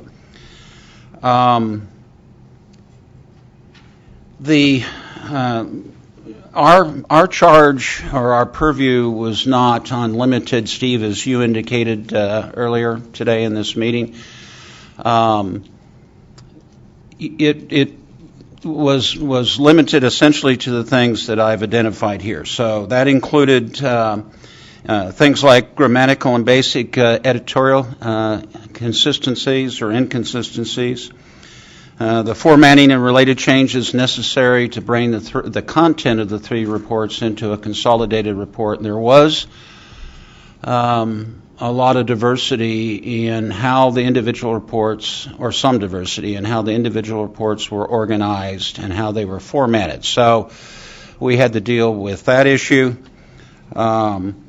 Where there were issues or content or things that we could do to clarify and simplify the intent of the content involved, we attempted to do that where it seemed logical and appropriate. Obviously, recognizing that was done in the context of recognizing the consolidated nature of the report. There was an opportunity for task force members to provide suggested edits and contents that were based on the original draft that we did. And then we attempted to bring those into or apply those or reconcile those within the limits of those other items that I referred to. Building consensus was an important part of what we did. We recognized that this was a final consolidated report on behalf of the overall task force, and so in that context was a consensus report of the task force. What the report that we submitted did not do was where the editing work group felt like proposed or suggested edits would substantially change the nature of the original content of the source material, and thus that we did not apply that. We felt like that was outside the purview of our editing work group. Again, our standard was simply as a representative group of the overall task force. Real quickly, the report, I think everyone is aware of this, is organized essentially around 8 sections, ranging from a preface that you contributed to, Steve, a section that dealt with the membership, both voting members and advisory members, an executive summary, the 3 major sections of the report dealing with the substantive content of the report, a consolidated findings and recommendations section, and then a section covering a series of appendices. That was essentially what we did, and I'd be glad to answer any questions that anyone has about that. It was an ongoing process.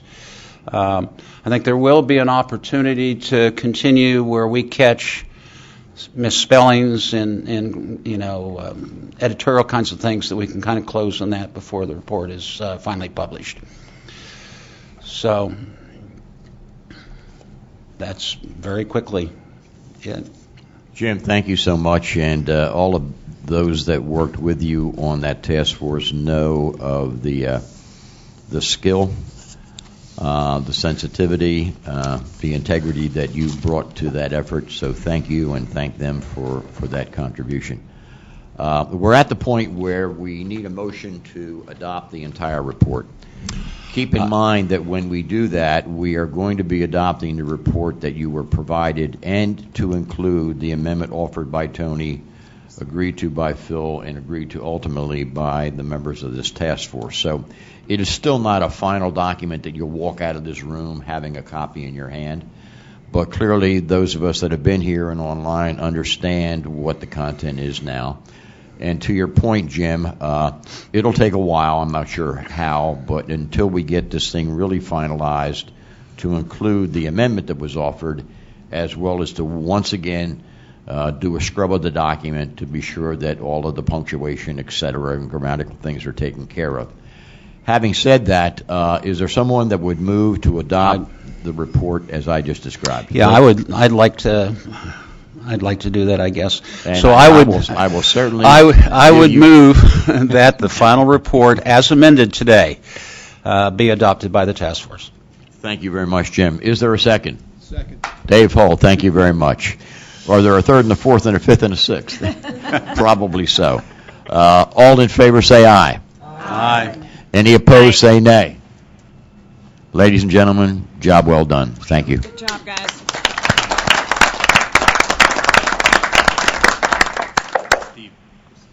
Yes, Chris. Quick question. Okay. Quick question, Jim. This is for you. Of any edits or changes that we see need to be made that maybe didn't make it in the document that we have that went out earlier this week. How does it help or hurt you if we pass that on to you, or who should we give that to?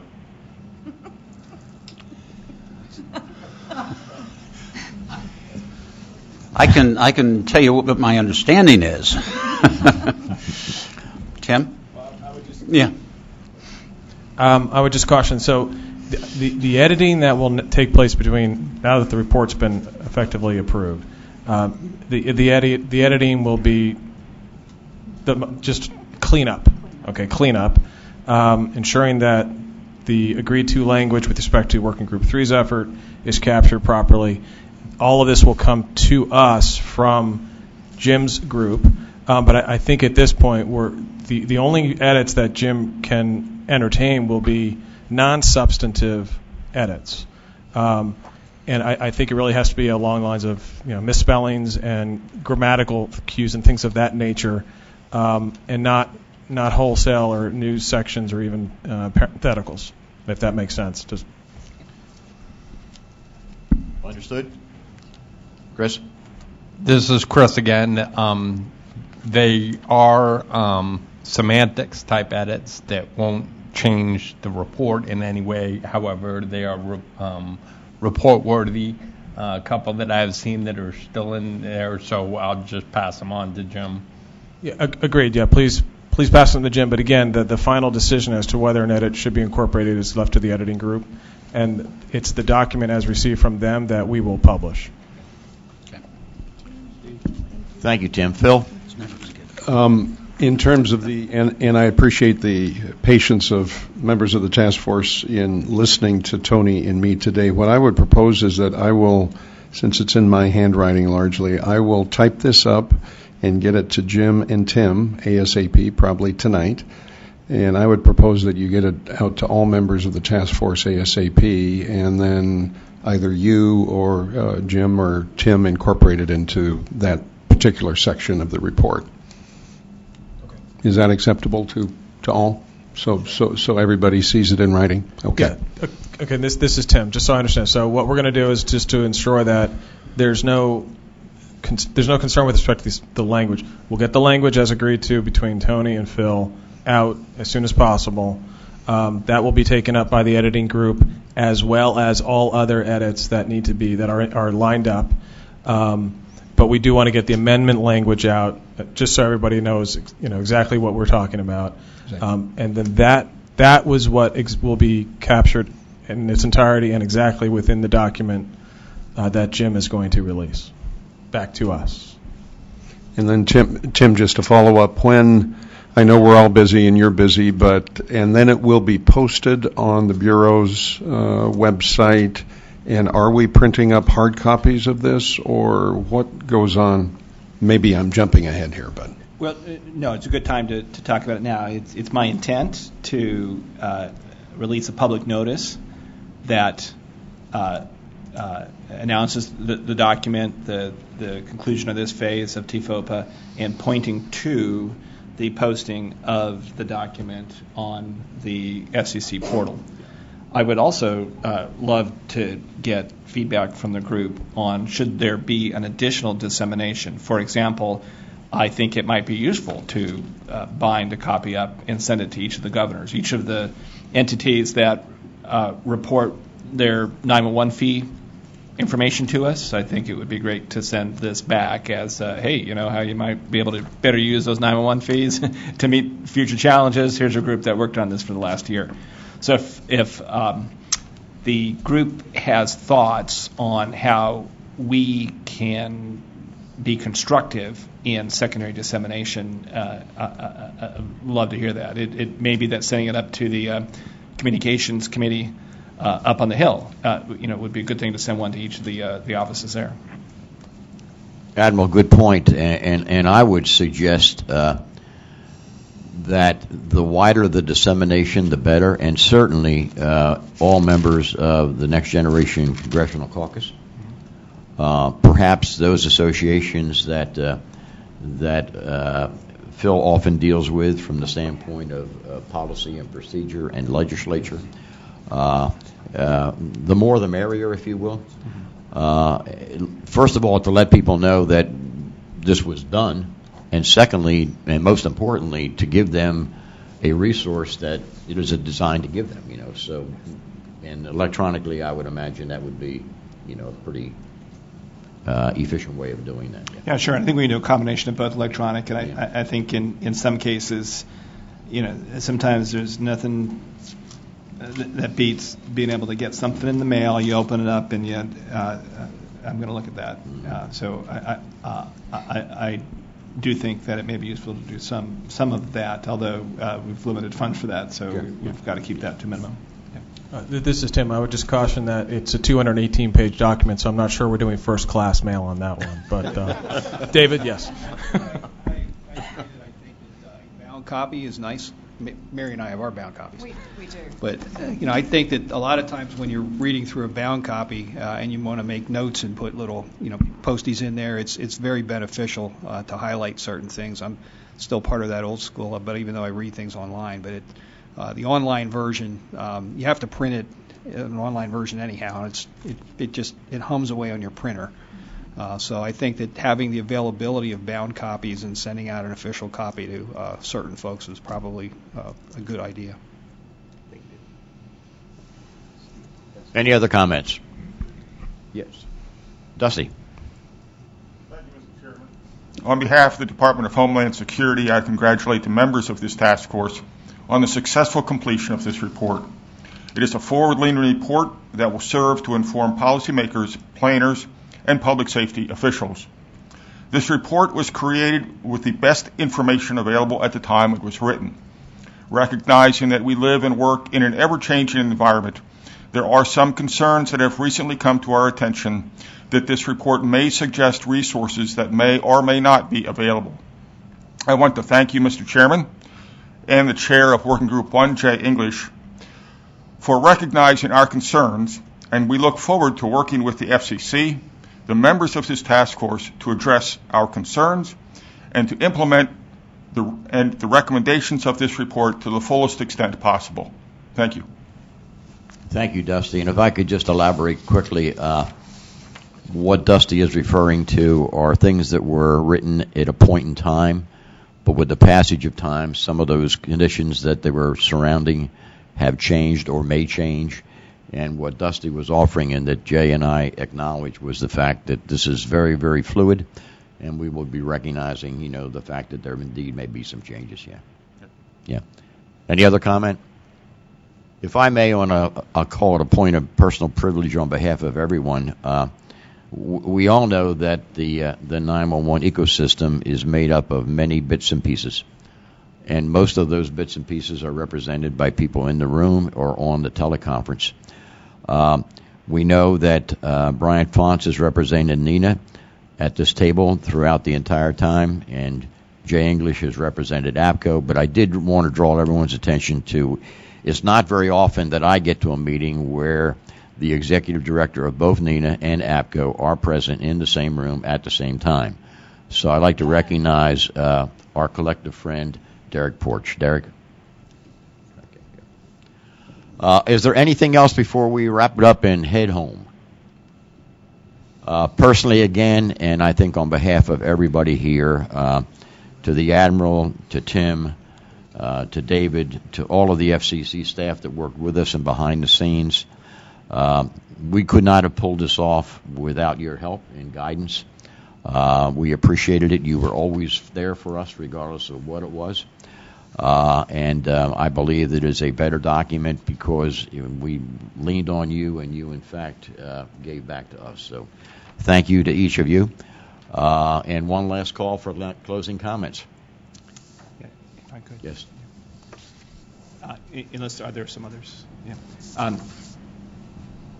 Thanks so much, Steve. I as we look forward, I think we're going to want to hear from you on how we use the remaining year, and would encourage you all to work with Steve to outline how we can best turn this great product into action, and that means influencing decision makers. That means giving decision makers then effective implementation plans, so that we can get to the real result, which is next generation 911 that supports all Americans, that is universal in ensuring that big idea, hey, we ought to have one number, continues to be one number with a capability that you don't have to worry what county or what state you're in. You've got a very good idea of what you're going to get when you use that number. In that vein, I think I'm particularly excited about what Jay's group has done with the EC3, and I think that there's very helpful work to be done to really add the granularity around that would allow decision makers to get from I think they have what they need now to decide that they need one of those things, but then to get to and how do I implement it piece. And Dusty, the contributions from DHS would be critical in getting that right, and appreciate your communicating the willingness of the folks that manage resources within DHS to where there are resources that might be implicated or most efficiently done through DHS to consider that. So thank you. How do we grade ourselves as a nation in achievement of Next Generation 911? Is it a 2020 realistic objective? Is it a 2024?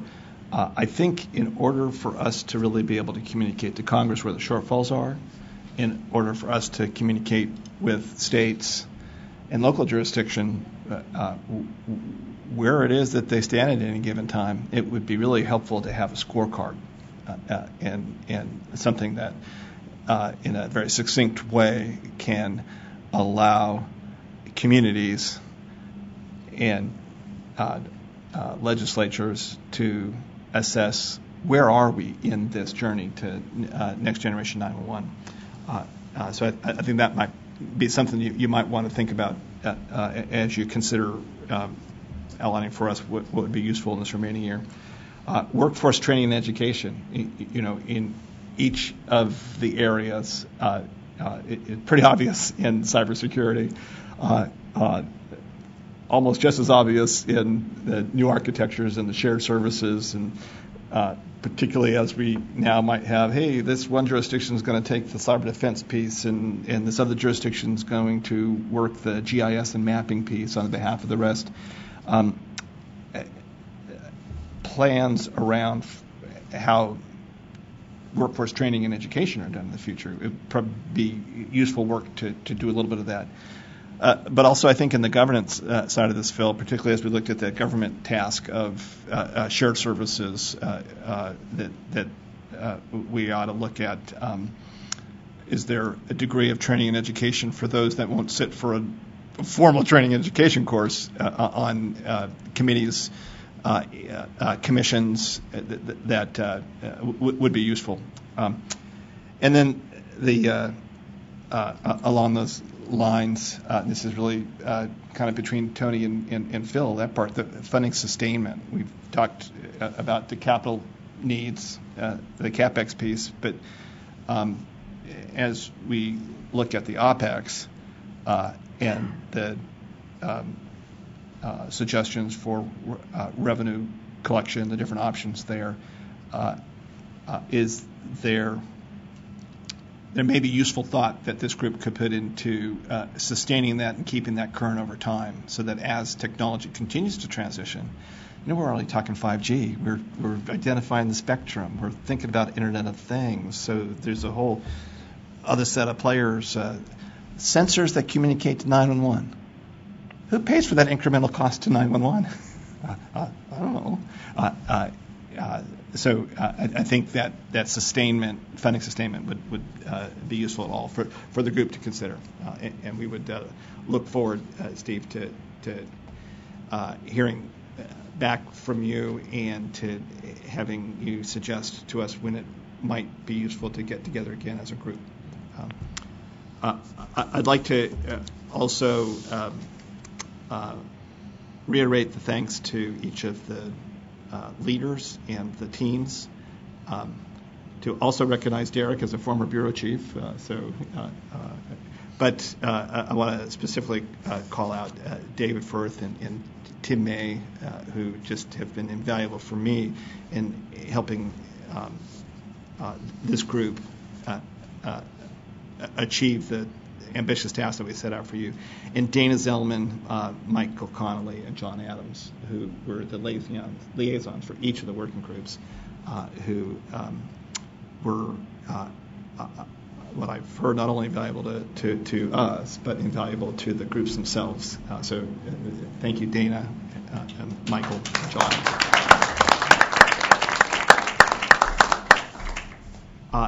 And this is public-private partnership at its best. Thank you for being exemplar participants in this, and look forward to this next phase.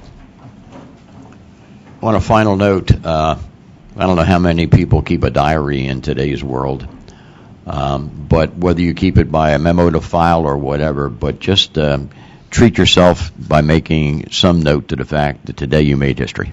Thank you.